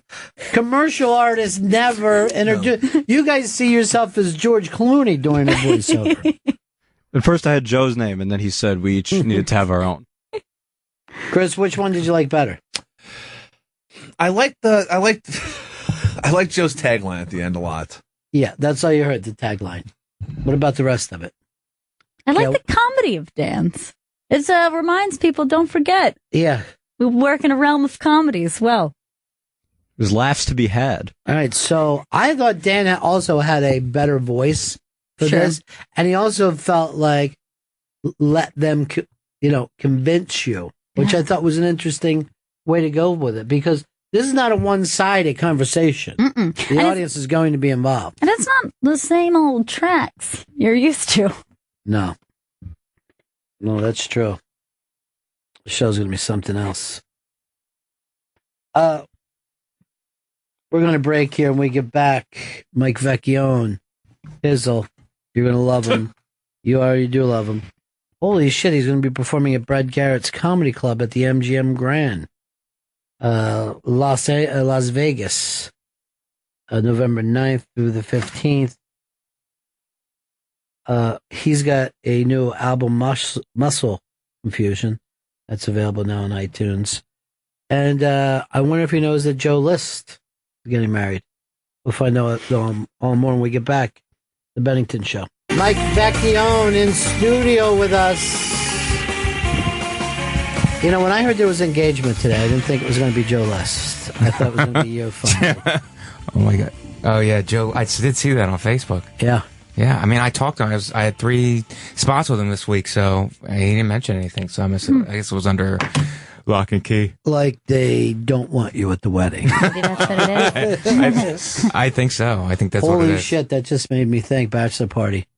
Oh We yeah. gotta really go big with this. Joe List. Yeah.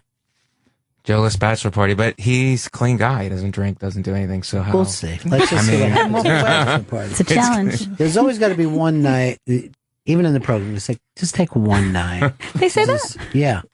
The But part then that you I got to hate. start back over again. Yeah, and you get a nice white chip, and you know what I mean. I like to restart things. And then they treat you well too, right? When you're Yeah. a newbie. It's like restarting a relationship. It's always like, you know what? We're not going to make the same mistakes as we did last time. I'm dropping the C word when I get mad. I'm not going to say it to you. How long have you been dating the same girl? 9 years, 8.5, 9 years. Wow. Now, you guys live how far from each other? I'd say a 12-minute walk. Okay. Yeah. And you have your own apartment? Yes, I do. Single? No roommates, right? None. No. What are you waiting for? Waiting for leases to end pretty much. So, you know. It's a 9-year lease. It's a long lease. It's a big commitment. So He's whose functioning lease in are you dog waiting years. to run out? Her lease. When's her lease over? I think in like 6 or 7 months, something So like you that. could be moving in together in Possibly, 6, 7 yeah. months. Maybe Wow. that big 9-year step. It's a big step. Wow. 9 years. Shade under a decade. Or you got to make an honest woman out of her and get married first. That'd be crazy. Jump right in. Traditional. You know what I mean? That is. Yeah.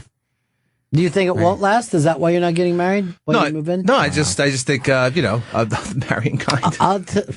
Really? But It's you're about you. 9-year, and you're never with another woman, right? No, of course, no. You say, of course not, but then you just told us you're not the marrying kind. Yeah, but why do you have to get married? If you enjoy each other and you're having a good time, what's the point of the pressure of putting marriage on? To make the Pope happy. Oh. You didn't see the Pope in here the other day? You know, I never thought about making the Pope happy. By the way, you know how people were lined up 800 deep in the park and all over town and in Philly, sleeping out? Pope drove right past my house on the way out of town. I saw him waving 3-4 feet away from me. There was probably 12 of us standing there. Wow. He had a All perfect together. view. Oh my God. I saw him come into town, same way. I saw him leave town. No big deal. All you got to do is just not pay attention to where he's appearing and just figure out how does somebody get in and out of town. He just shows up. If you don't focus on him, he just shows up wherever you are. You would think, I guess, but you have to know the way a guy comes in and out of town. And I knew right away. I'm like, well, if he's going on the FDR, he's probably going to use my block. But leaving was really funny because it was early in the morning and no one was out there at all. And then when you got to Philly, there was just massive amounts of people. Were the barricades still up while he was leaving? Yeah, the barricade's never down. Now, was he blessing as he was going by you? So he was blessed. My mom said that. This is the two things that my mom told me. Number one, here he is just waving out the window. I took this right after. That's his arm. That's his little fiat, but that's the Pope's arm. And you can see how close I am to him, 3 feet away. But my mom said not only was I blessed that he drove by, she said, you're blessed if he flies over in an airplane. She goes, if he flies over your house, you get a blessing. I'm like, wow, that's great. So lucky. Yeah, so I got 2 major Pope blessings. And did you see Gaffigan open for him? Oh, you got to see that? Yeah, Gaffigan, I mean, nothing against him, but he did go too long, and finally they just got his mic. That's really hilarious. The Pope was like, what? He's milking this place. They gave him the light. And then he opened with, well, as we all know, 1 million of us showed up to see Gaffigan. Am I right? And then he goes like this. If you missed him tonight, you'll see him at the Chuckle Hut for the next 3 weekends. Place was going crazy. Wow. How long did he do? Do you know? I think he did about 20. You know, he got middled for the Pope. That's he basically It's great middled. to have on your resume. Yeah. I think they put Aretha in between. Right. Aretha stayed out there for, I mean. Yeah. But then they also showed Gaffigan that night, and he's sitting like 6 feet away I know, from the he's on the Pope. stage. Yeah. He's sitting next to the Pope pretty much. Yeah. Aretha was on That's a for nice a while, gig. too. Yeah. Well, the Pope was probably, he's murdering, and the Pope's probably, I got to follow this guy. Yeah. The Pope had to follow. He's a tough follow. I saw that you're playing the MGM Grand. Yeah. Which I still think is the place to go. I've never been there. So. Oh, really? Yeah, is that never right? Been. It's one of those hotels that you could go there and stay there for a week without going outside. It's that massive. I heard it's really nice. How is the outside? Because I've been to Reno before. That's where my career is. Yeah. I've been to Vegas, but I've been to Reno. And if you step outside that casino in Reno, it's like a meth head central.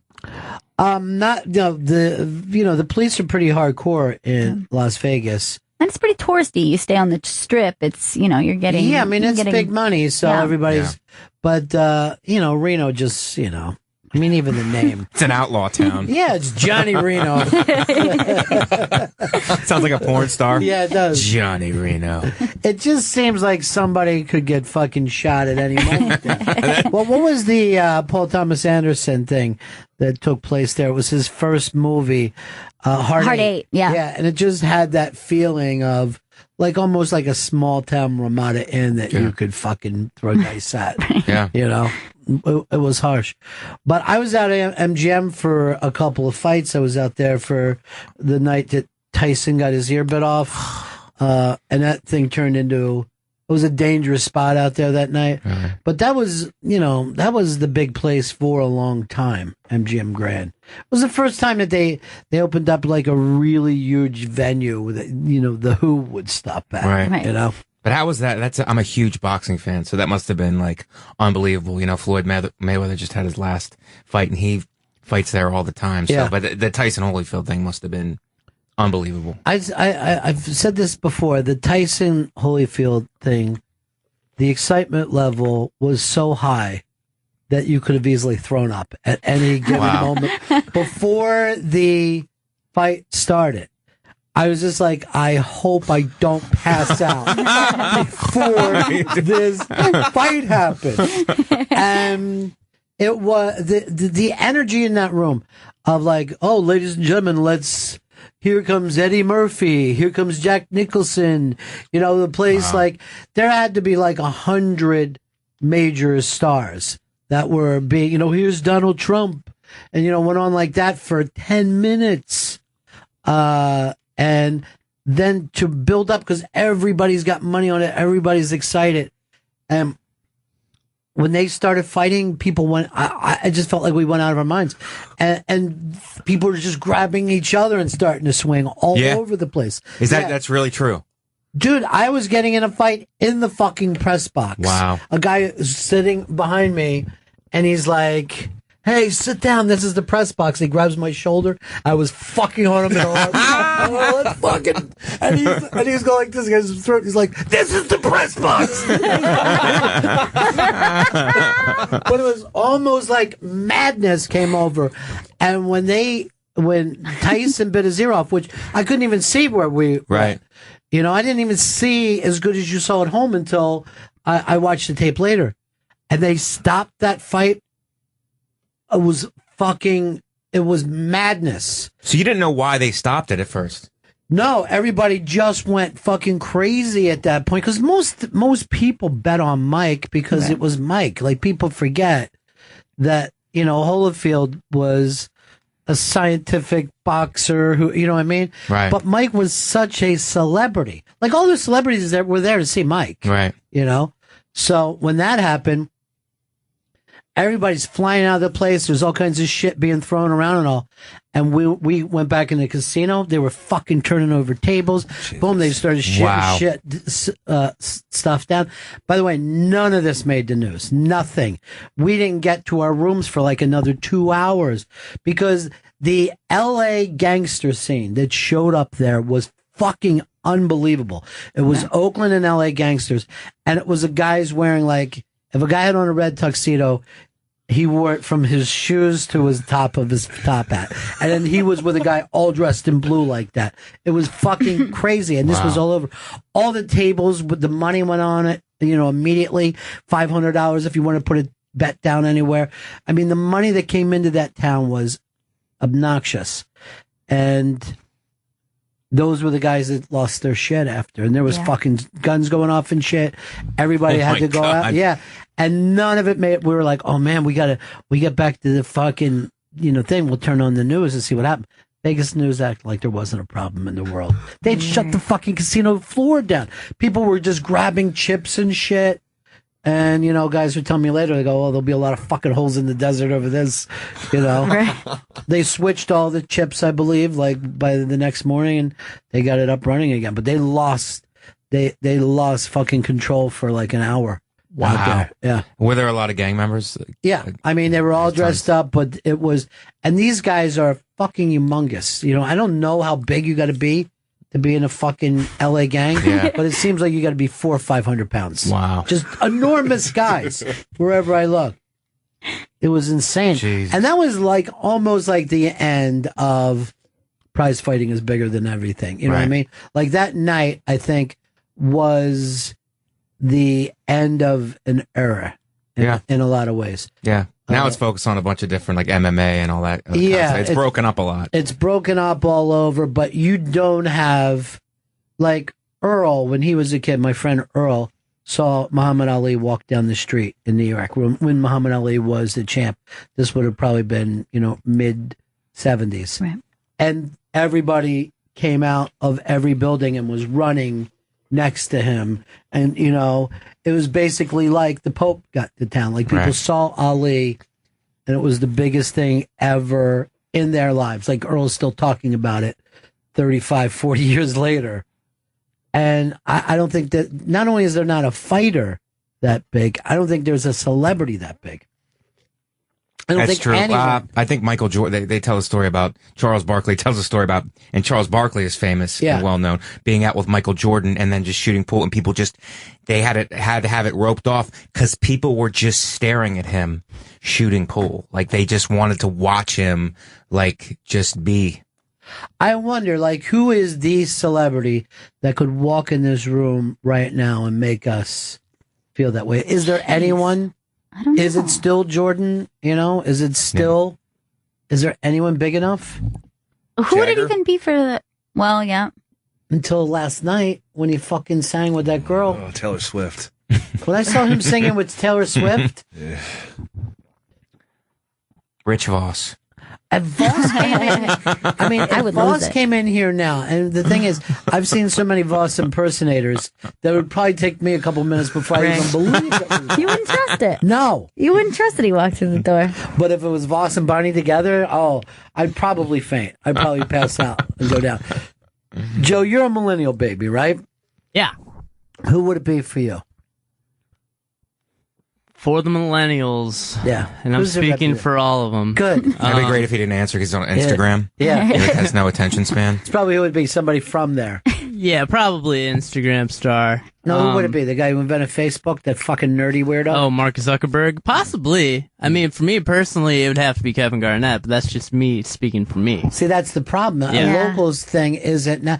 Like, what I'm talking about with Muhammad Ali, that's what it was like when he went to Africa, London, Japan. Doesn't matter where he went. Probably LeBron James then, yeah. Yeah, who's the guy of your generation is Probably really what you're asking, LeBron, right? yeah. Do you think LeBron, because he's not... I don't know if too he's humanized. Like, he's Jordan, almost gotten out there too much. Jordan is mystery. It's still a mystery to this day. You know what I mean? Like Jordan, it seems like he would be in a bat cave doing something. It almost seems like it would have to be an older sports star. I don't know if there's a current one.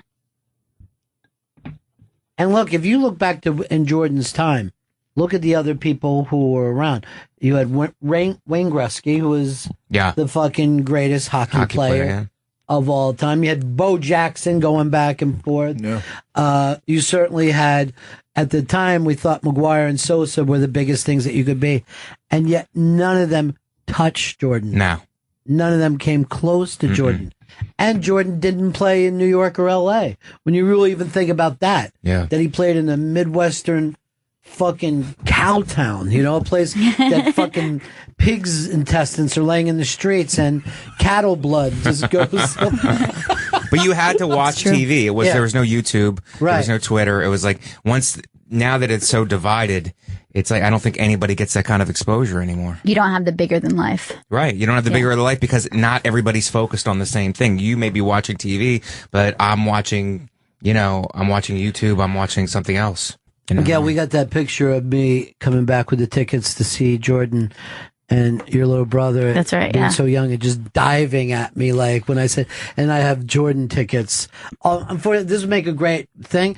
Unfortunately, I have a cigar in one hand and a popsicle in another. I just look like I have this weird oral fixation that can never go away. Why would I put them down to show off the tickets? But How did you even hand him the tickets? But he went crazy. And then you were saying when you were a little kid how people felt about Jordan. You said in your school what they did.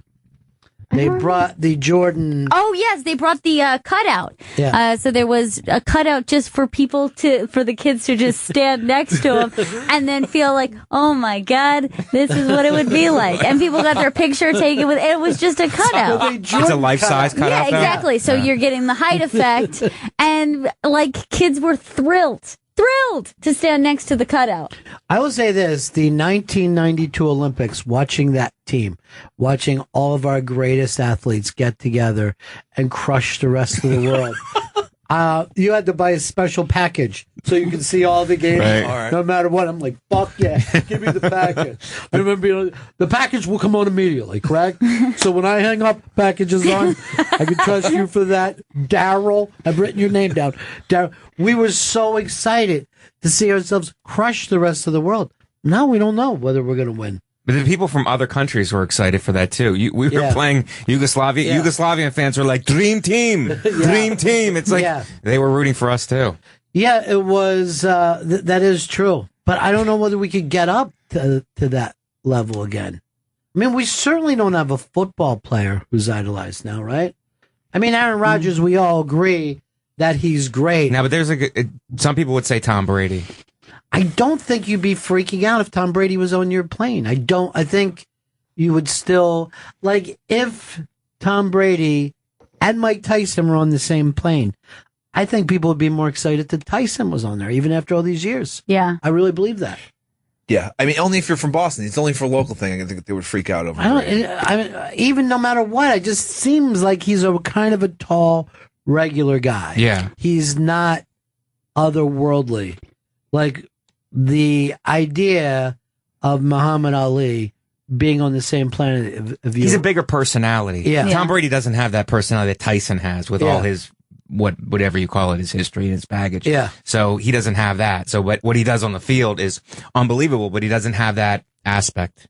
You know what I mean? That bigger than life personality thing And you do that have Muhammad Ali definitely had. You do have to have like a folklore almost like element to your personality too. Like there can't be too many answers. You can't be on SNL and be in movies and you know what I mean? You don't think? You think at a certain point it's overexposure? Yeah. So like commercials would be one thing. You know, you have these like small little snippets, but you still get to kind of maintain a mystery about how that person operates. Shoes still outsell. I mean, you brought up LeBron. His shoes don't sell as well as Jordan's shoes. Right. They're the number one shoe. Like even like among shoe collectors, it's like only. Why do people collect shoes? I don't. I have no idea. I have no idea why they're sneakerheads or whatever. Waiting online to get the new Jordans, and it's only about Jordan. It's all they care about. That is the most popular, most expensive shoe. There's Jordans for tens of thousands of dollars. It's the greatest logo you've ever seen in your life. Badass. A man flying through the air with a ball in his hand. And what are those kids who make the shoes? How much money do they make? You know what? It's funny too. I saw Jordan at least 3 or 4 times playing baseball, and he fucking sucked. And it used to be funny as shit, and it still didn't hurt him. No. And he fucking swung like that goddamn bat was fucking tied to something behind him. I think people admired him for taking the risk to do that. They're like, who would do? He's like, nah. Because he had all the right when they were interviewed him about it. He's like, I'm just going to do it. He's like, I'm just going to do what I want to do, and then let everybody sort it out later. I'm going to try hard until I don't want to try anymore, and then I'll do something else. It's like I think people like the idea of not living by rules, by anybody else's expectations. I'll tell you, one of his rules is not to be able to follow a fucking fly ball. Because I saw him looking up like it was being dropped out of a fucking airplane. Like literally, there was points in the game where you're like, I think I'm a better baseball player than Michael Jordan. I think if I went in right now, I could do this better than Michael Jordan. That's a human quality of him. It's like, I could actually beat him. You know, the other thing, too, is I don't think the city of Chicago has recovered from him, you know, retiring. I don't think that they've ever felt okay again, since they're always looking for something to happen. Well, it's like Derrick Rose. I mean, I think they put all their marbles in Derrick Rose every year, and he just shreds his knee. I mean, the guy's unbelievable, but his body, you know, I don't know if his body can hold out. Knees. Yeah. This fucking guy's got knees like a crack pipe. But that's like LeBron. That's like LeBron too. He leaves Cleveland. Like, you're just, that whole economy is gone once he goes to Miami, you know? Yeah. And Miami, like, when he left Miami, they're like, they weren't really heartbroken about it. It's like, oh, we'll rollerblade. Thanks do for something what we else. got. Thanks. Yeah. See you later, man. Let us know if you ever want to come back and be with prostitutes. And yeah, that is the funny thing. All Florida teams are that way. Like, if the team starts to lose, people just get up and walk right out. Right. Like, Forget this it. is fucking nuts. Go I to could the be beach. fishing. 15 minutes. It's I own a boat. It says bumper stick. I'd rather be fishing. It's real for them. It's real. Yeah. Like, they would do well if they somehow put a stadium on a beach where people could just bring their boats up. Because a lot of times these people take their boats nowhere. They go out like 60 yards to a sandbar. Everyone parties out there, Right. and then they come back at the end of the day. Right. That's the extent of the use Yeah. of the boat all year long. That's it. Yes. But you stand in about 1.5 feet of water. All right. And you're like, take them off. You're just yelling at women to take their fucking tops down. And that's an entire lifestyle. All right. Dan claims he has inside Jordan knowledge. Dan, go ahead, buddy. Ronnie B. Yeah. Jordan didn't leave basketball to try baseball because he thought he was going to be good. That was an arrangement. He was going to be suspended from basketball for gambling. Yeah, we've always heard that, but It's a rumor. yeah. Yeah, well, you know what? No one associated with the NBA offices or Jordan is going to tell you that. But people around the league, it's pretty fairly common knowledge. No, I've heard it. We've all heard it before. You know, and it was because not that he gambled on basketball, that he gambled on golf, right? No, actually, that he gambled on sports, not basketball per se, but other sports. What sports? Football, baseball. You know, he's a gambler. But the other part of it is, look, when he was finished, kept coming back. He loved basketball so much. He wasn't going to walk away in the prime when he had a chance to get more rings. You know. Yeah, you're right. I mean seeing him when he played in Washington. Well, exactly. I mean, he's coming back at 42 years old to play. Yeah. You don't walk away when you're 34 to try something that you're going to suck at. But listen, that was the cover story, and everyone bought it. I'll tell you this, you never saw a spring training game like that. I mean, it was a spring training game and people were fucking hanging off the goddamn out of trees. Packed Yeah, it they were out. going crazy. Yeah. They packed it out. But I thought it was a reaction to his father passing. Well, no, I think, didn't his father die right as he did it? Because there was always the rumor of Jordan owed money. Yeah. And that he killed his dad, but Yeah. that couldn't have possibly been true. No, I don't think so. You know? That whole story was a weird one, too. Right. You know, here's the story. I don't know whether you guys saw 2020, but they're going to be showing this on the either History Channel. They've released OJ's deposition things from the civil trial. And OJ gets pummeled by these lawyers. And he doesn't know which way to fucking turn. Wow. He gets destroyed, and he's like, yeah, I guess I do feel somewhat responsible. Did you strike her? I could have stopped her from being Oh, did you do it yourself? I mean, he just doesn't know where the fucking go. He would have been considered so guilty, right? If they would have ever gotten him on this stand. Wow. And the weird thing was on this 2020 or whatever it was, so they had Goldman's dad on there, right? And he would break in, and it would be like, not sure, never had the shoes. He was a talking head? Yeah, and it looked like, he was doing I Love the 90s. I'm like, this is fucking crazy. Your son died, and now you look like you're on VH1. Right. It's so weird. Never saw the Bruno Magno shoes. Well, you weren't barefooted that day. Were you, OJ? But that's how trials could be now coming up. You know what I mean? It's like they just do it, and then people are just chiming in. There's a pop-up ad. Guys just chiming in. And it's really like, it's the way we're headed, I think. I know one thing. I can't I can't ever look at a World Star video without reading all the comments. The best. Because it'll just say something like, bitch ain't got her shoes on. And I'll laugh for fucking 10 minutes. Like, it doesn't even have to be structured as a joke. It's better if it's not. Yeah. And they don't care who they drop the M-bomb on. White, black. Everyone. Yeah. Everything. Yeah. Everything. Not even a person. If there was a black dude who got shot on there by cops, so they weren't offended. They were just busting balls. It's all it is. Yeah. It's amazing. Yeah. There's a guy who got shot in a wheelchair by these women, and they're just like, should have wheeled his dumb ass away. Like, why? Why are you saying this? They're always more clever than the person involved. Yeah. Oh. I would never get myself involved in something like this. Yeah, it's true. It's true. But yeah, I know you get caught up in trial stuff, right? Yeah, I can get into weird ones where suddenly, I'll let a couple big ones go by, but then I'll get really into obsessive. Why do some get popular and some don't? I have no idea. I was actually just thinking about this recently because you remember the Kaylee Anthony case. Mm-hmm. And then recently there was that the body of the toddler who washed up, I think it was maybe in Massachusetts or something, washed up. And then, they figured out the identity of the child and, with the mother and the boyfriend or whatever, and they think it's them. And it's like, why this one? It was very similar the way she was found. It was a baby in a bag and she had her blanket and it was the same horrifying facts of the Kaylee Anthony situation. But why not that one? Yeah, why are we not? What is it about zeitgeist that one grabs us and the other doesn't? Right. Yeah. I have no idea why. I mean, certainly you can say when there's a white female murderer, they seem interested because they got interested in Casey Anthony, and then they got interested in whoever that chick was who, stabbed her boyfriend in the shower. That they was like a little hotness to it. Yes, exactly. Yeah.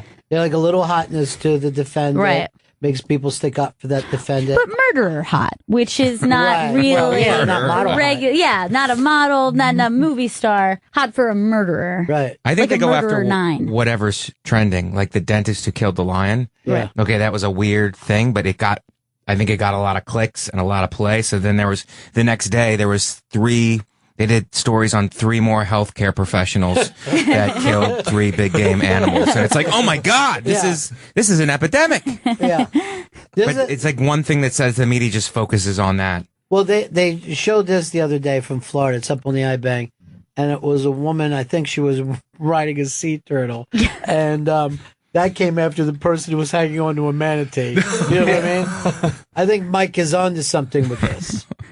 Now, this one really blew up because she just got on this turtle and was enjoying herself. But we love to feel better than everyone in Florida. Yes, Florida woman is always doing something like this. Yeah. It's the same chick over and over. Yeah. It's a protected species, the sea turtle. Oh, is that what the So problem? that's why it's very upset. There's a lot of laws in Florida. You can't mess with the eggs. Yeah, and stop traffic if a turtle comes up. Certainly when I was younger, there was a thing of certain towns where you had to have your lights off by a certain hour because the hatchlings hatch, and then they normally go to the moonlight. Yeah. So that's how they find their way out to sea, but then they would follow, street lights and stuff like that and get killed. Get run over. So yeah, it's a very serious thing in Florida, the sea turtles. So she's riding it. They hold up traffic like the Pope. It's like, we can't have the Pope here. No one will get anywhere. Yeah. They will. You know, the other thing about the Pope is that the whole thing in Philly, he already took one helicopter. Why didn't he just helicopter him in? Like it was the Who at Woodstock. Yeah, just drop them right in. You don't try to drive the Who through Woodstock. They know it would be a problem. That sea turtle thing just kills me for some reason because how dumb everybody is. Now, did she get in trouble for that? She's arrested. They're so pissed at her. Now, who has jurisdiction? Department of Fish and Wildlife? That's a good call on that. Department of Weights and Measures? Like who arrests?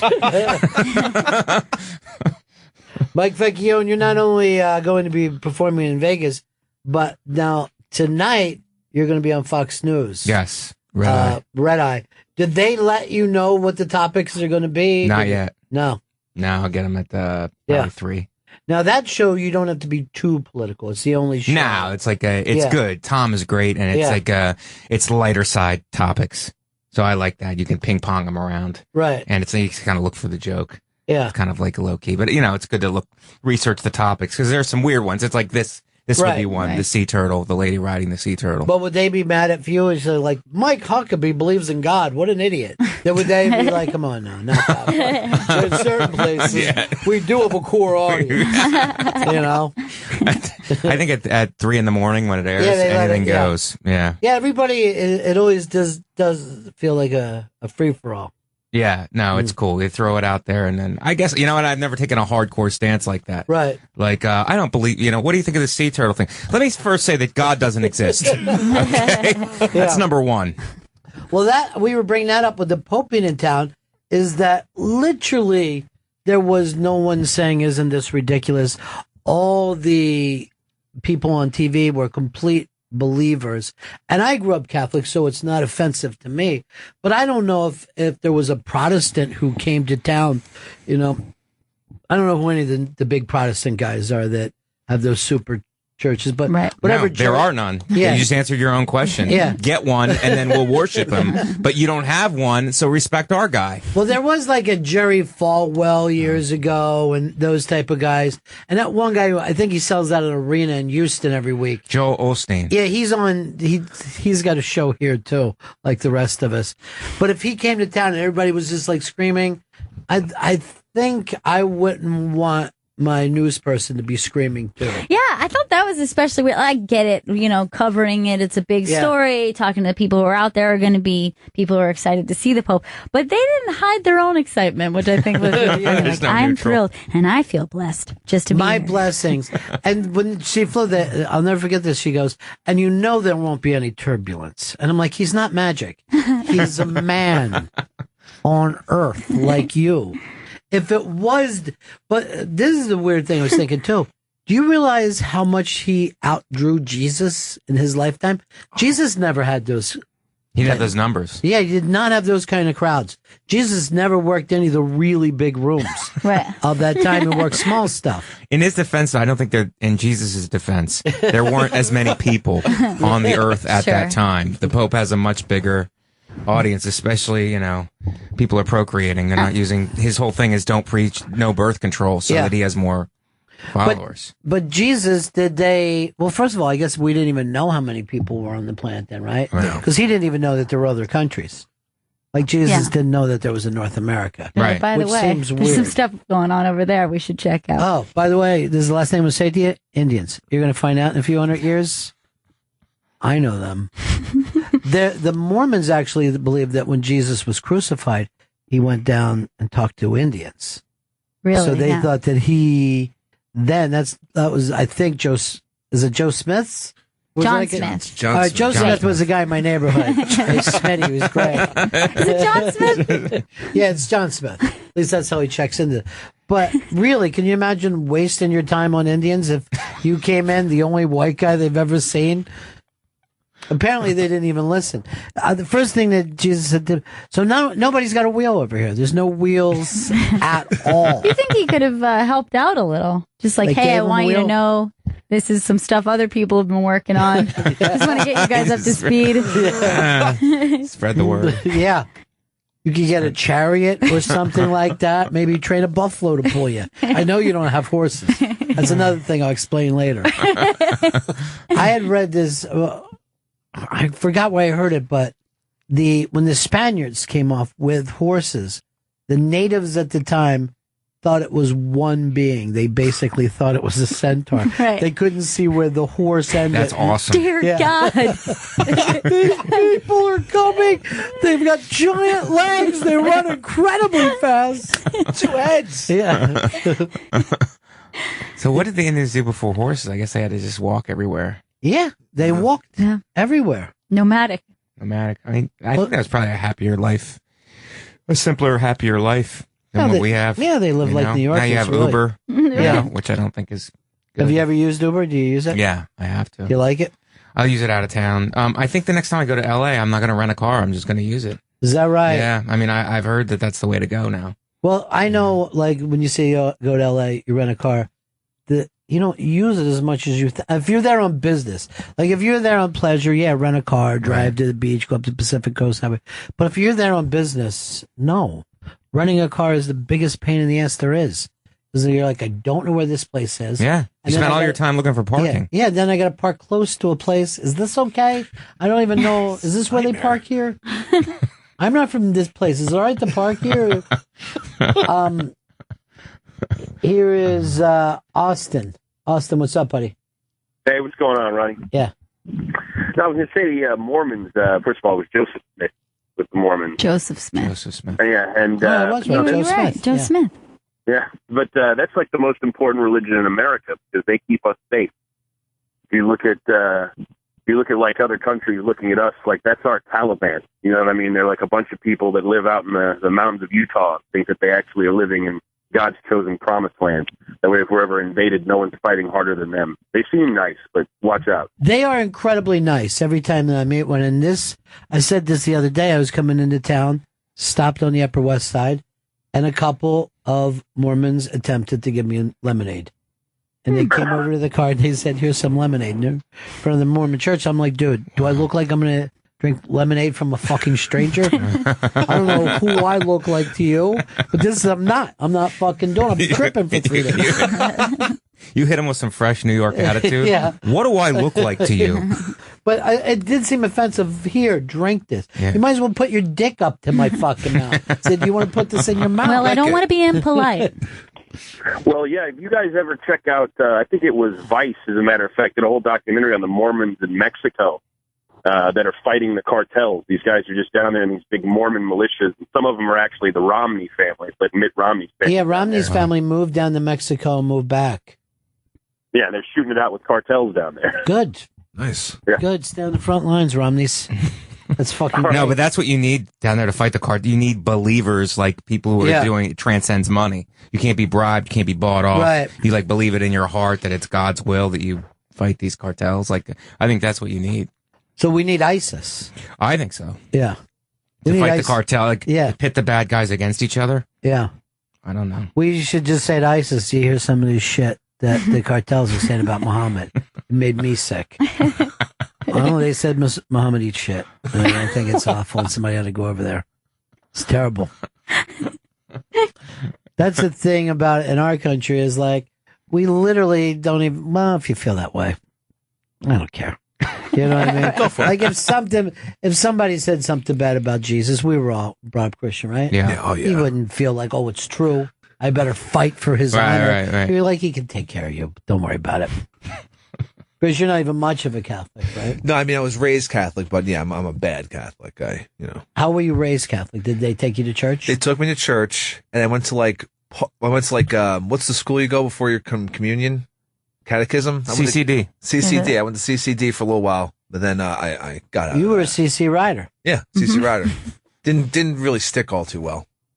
What do you mean stick? Like, I don't know any of the prayers or anything. Yeah, but you're not living with your girl in sin. That's right. That's why you're not. She lives 12 minutes away. You just said it. Yeah. That's a Catholic thing. All right, I'm very Catholic than I thought. A nice 12-minute space for the Holy Spirit to go through. At least that's how he explains it to her. Yeah. It's because I'm so religious. Yeah. Yeah, and there's a whole bunch. Like, I found a bunch of like Catholic like relics or whatever. Not relics, but like Relics. there was a bunch of crosses in my house. That's not a relic. Oh, okay. Relics, did you?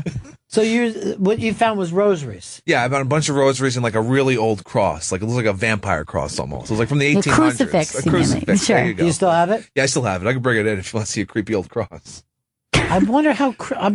First of all, I was brought up Catholic, so I don't believe in creepy old cross. Yeah. It's called comforting. Creepy when you think of it. It's called a comforting cross. Yeah, I could take a nap under Stations of the Cross, and I've seen Protestant friends be frightened of that, Terrified. and I'm like, no, it's great. This is he gave up his blood for us. And they're like, it seems bad.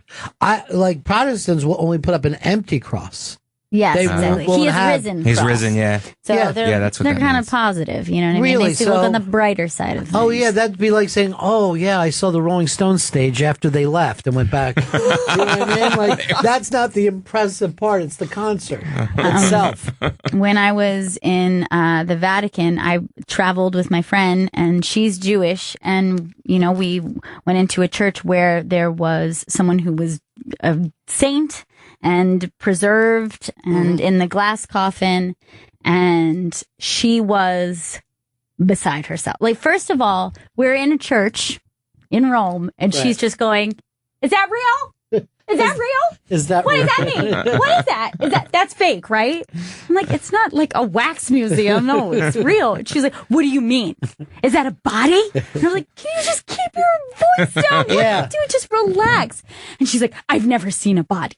I've never seen a body." And I was like, "Well, you've been to a funeral." And she's like, "What?" And I was like, "Oh, you've never." They don't go to funerals? Yeah, they don't have open casket. They don't do the open casket. They get it in the ground fast. So she was shrieking in a church while everyone was silently walking around. Yeah, Just I think the things terrified. that are comforting to some people are just not to others. I remember being a little kid, going to the funeral home and being lifted off the floor so I could kiss the dead body. Yes. You know? And it was only like years later that I found out that would freak people out. Yeah. And they're like, "How could you?" And I go, "It was my great grandmother." You know what I mean? Right. She was like, if she was a ghost, she wasn't going to come after me. I can't tell you how nice this woman treated me. I'm not going to fear her in life or death. But some people have such a gigantic fear of death as if it doesn't happen. Yeah. Well, have you ever noticed that's a thing in horror movies where, for some reason, like stumbling across the bones of a victim or something, and then everyone screams and runs? And it's like, that's kind of a weird thing that you're like, you didn't stumble across a murder in process. Like, this has long been done. It's the bones. It's over. Oh God, bones. You're screaming about history right now. They touched me. Chris, did you go to funerals when you were a kid? No, never went to any funerals as a kid. First time I went to a funeral, I was probably like 18 or 19. Yeah. That was the guy you killed? No. It was nice you showed up. I believe that was did OD. How do you feel? Were you like out of touch with death because of that? I think it's important. It's important for kids to go. Like, I don't know about picking them up and having them kiss the dead body. That went a little too far. I don't know. You tell the kid like you didn't love her enough. That's why she's in this situation. I remember just being really detached the entire time. Just like, this is weird. Surprised. And I was happy. It took me that long to actually go to the first funeral when I was like 18 or whatever it was. What do you mean? Like you avoided a couple? Yeah, I guess so. Yeah. I'd rather avoid a wedding than a funeral. Yeah. I got to They're figure worse. out. Yeah, I got to make sure I don't get caught up in this Joe List thing. Oh, I loved your message at the Big J roast, by the way. Oh, is that right? Hilarious. We were Thanks. dying. Thanks. Yeah, I loved it. That was a better way than going. It's perfect. Because everybody who went had a terrible time. And by the way, Anthony went and did like as much time as he could, and people were still killing him over it. And I had Chris shoot me something on the phone, and everybody's like, "That was wonderful." There you go. Give the credit to Ant. Have you been back to do his show recently? I'm doing it this week. Are you really? Yeah. What day? Thursday. Thursday is. I'm going to be on there too. I think it's Thursday. It's next. It's the 8th. So I would like to do it with you. October 8th. Yeah. Who am I doing it with, Chris? Mr. Eastside Dave McDonald. Oh, a reunion of sorts. Yeah, it is a reunion. I actually think of us getting together on this show as somewhat of a super group, a power trio, if you will. A grand funk of broadcasting. I couldn't think of any other power trio. Really, really lost. Cream. Yeah, that would have been perfect. That would have made a lot more sense. Mike Vecchione's in studio. Yeah, I know. I'm sitting here right here looking. Oh, you weren't talking to me. Okay. Gotcha.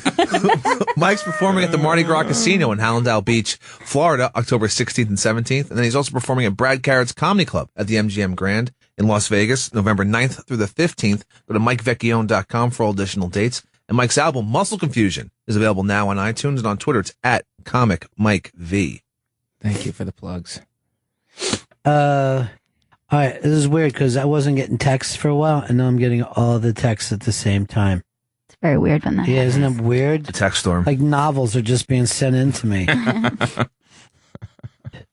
Here's Flathead saying, "Thank God for this defense. Bradford looks scared. He's panicking during the game." It's going to be a rough year. It is a rough year. Yeah, it's a terrible. It was a nice win. You got to take the wins where you can get them, but it's like, and offense in that Monday night game. I watched that Monday night game, and they did not. It was just a lot of holding and a lot of frustration. They just did not look good. No, you know, what I mean, even in the win, Sproles is unbelievable. Like he looked great. Yeah. You know what I mean? He returned the punt. He's unbelievable, but their offense is stagnant, and it's just. Sproles dropped a pass he was wide open for, though. I mean, wide open for a touchdown. Yeah. But I don't begrudge him. Oh, I turned on him in a heartbeat as soon as that happened. Oh my God, you are an Eagles fan. You just turned on him immediately. Yeah. I love that little man. Oh, he's great. He's great. I love how Eagles fans turn. I grew up in Youngstown, you know, for the first part of my life, and I thought those fans were bad. Then you go to Philadelphia, it's the same. It's just they turn so fast, man. Play to play. No, Youngstown, did you follow Cleveland teams or Pittsburgh? Cleveland? It was right on the border, half for Pittsburgh and half for Cleveland. And Cleveland is such a hard luck. It's just such a hard luck city, man. Yeah, it's rough. Yeah. Those guys need something to, you know, you talk about Miami, it's like there's so much to do. There's so many things to do. But in Cleveland, it's just like you live and die by that team. And it is so cold at those games. I went to a Browns game. It's like everybody's dressed in hunting gear because the wind coming off the lake just cuts through you. Wasn't there like a game, I think it was like in the 80s, where a guy's ear just kind of fell over because it was so cold playing in Cleveland. And it was a playoff game. Wow. That his ear just fell down to the side of his head. Oh my God. It was back when, at another time, like when Bernie Kosar was at his best, it seemed like that team was going to get a ring. It really did. 2 times. 2 years. So how far are we back? Jim Brown? Was that the last? Mm-hmm. Wow. Yep. And it wasn't even a Super Bowl, NFL championship. Yeah, no, NFL championship. That's all the Eagles got. It was a 1960 NFL championship. People still bring it up. Still fucking bring it up. Now, a couple years ago, I walked in and Jim Brown was in here and he was doing some show. I'm like, look at fucking Jim Brown is here. You know, talk about a bigger than life guy. Yeah. I go, he looks like he could still play. I mean, his shoulders were immense. But then he got up to walk. And I mean, it was difficult for him just walking. And I mean, what you give up in those by playing that game, it's a rough one.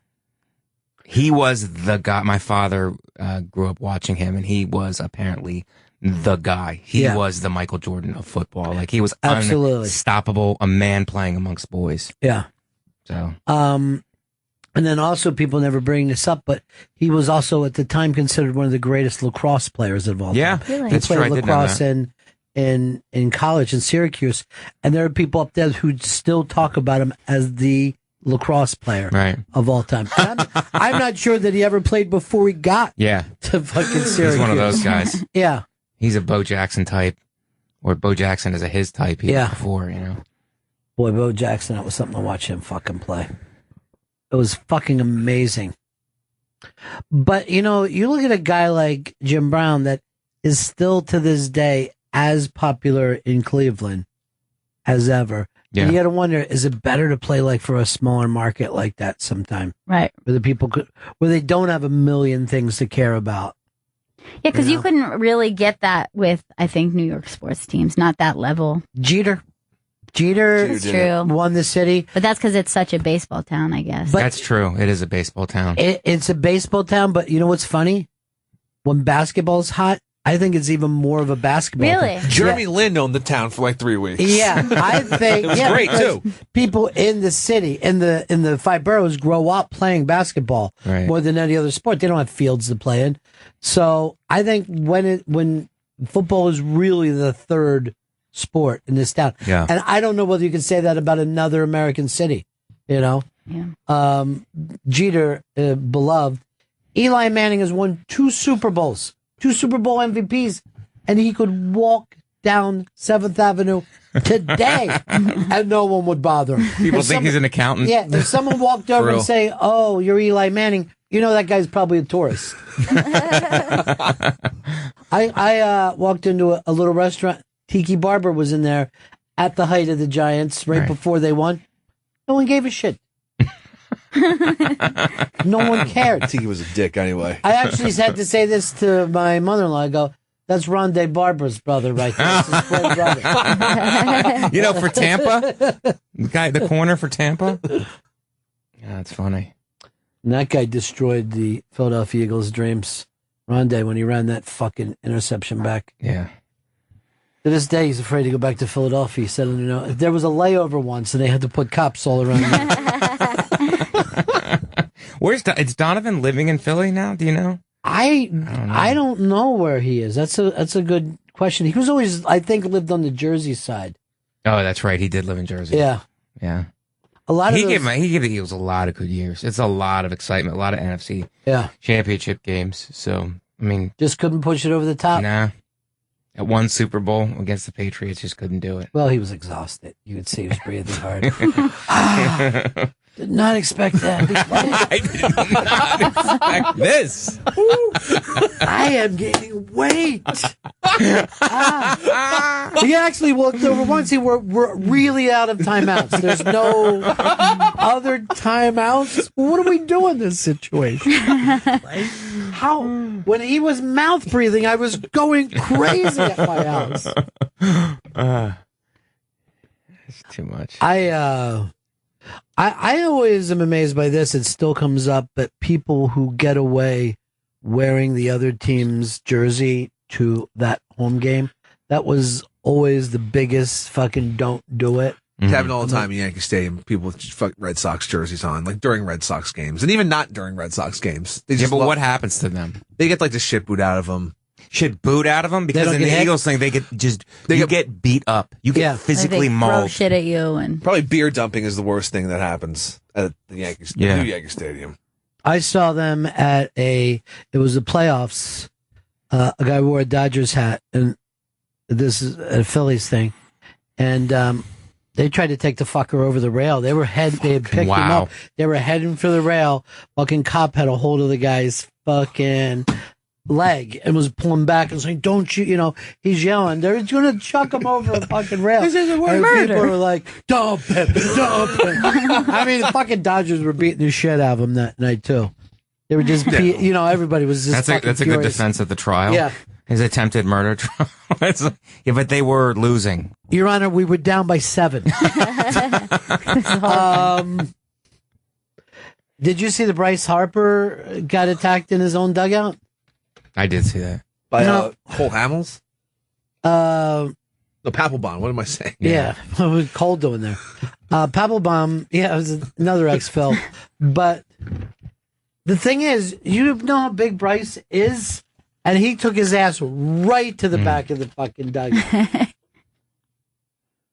It's very funny. That sport is the craziest thing where a pitcher can throw at somebody, right? Yeah. Hit them with a 90-mile-an-hour fastball. And then the thing is, well, I wanted to teach the other team something. Because Bryce gets hit. Yeah. Because Papelbon hit somebody. So Bryce had said the other day, he's like, well, I wish we'd get out of this stuff because I'm the guy who's going to get fucking hit at the next game. And Papelbon's been pissed at him ever since. And now he's acting like Bryce didn't run one out. But exactly. That was what happened. That was a bullshit excuse. But look, that's a big guy you took back, man, fast. Papelbon fucking dominated. He's got the leverage. It's who strikes first and who has he's coming down. Yeah, he's coming he down. had gravity on his side. But there is something true. There's very little people on the planet as mean as a major league pitcher. These are just really mean, awful people. You know? Awful people. Just, they get themselves enraged before a fucking game. Who is this who gets in between them there? There's always that fucking guy at every game. Like, oh, come on, guys. Let them fight. No, his face. Pure terror. Like, this could have been me.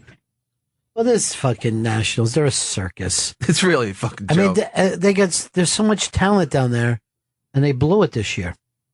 To the Mets, who've clinched. Wow.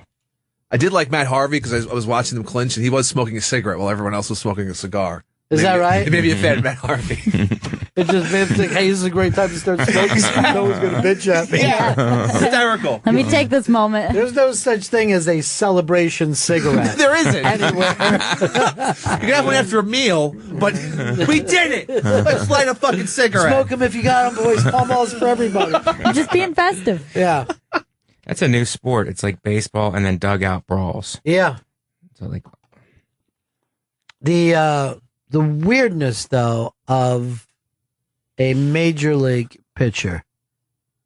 I don't think that you could meet a hitman that is as wicked as these fucking guys. And crazy a little bit. Like, kind of just fucking nuts. If someone gets a hit off them, they're just fucking glaring like, I don't believe this shit. Yeah. You have to have the mental toughness to come back. Though. That's the one thing about, like, I think the second hardest position in football is corner. The first is quarterback. And then corner, you're out on that island. And if you get torched, you have to be able to tackle. And if you get torched, you have to mentally be able to come back from that. Well, it's an embarrassing position, you know, where you're saying somebody's faster and smarter than you. Right. In baseball, you get shelled, and then they literally come out and you hand the person the ball and you start walking. Walking shame by yourself.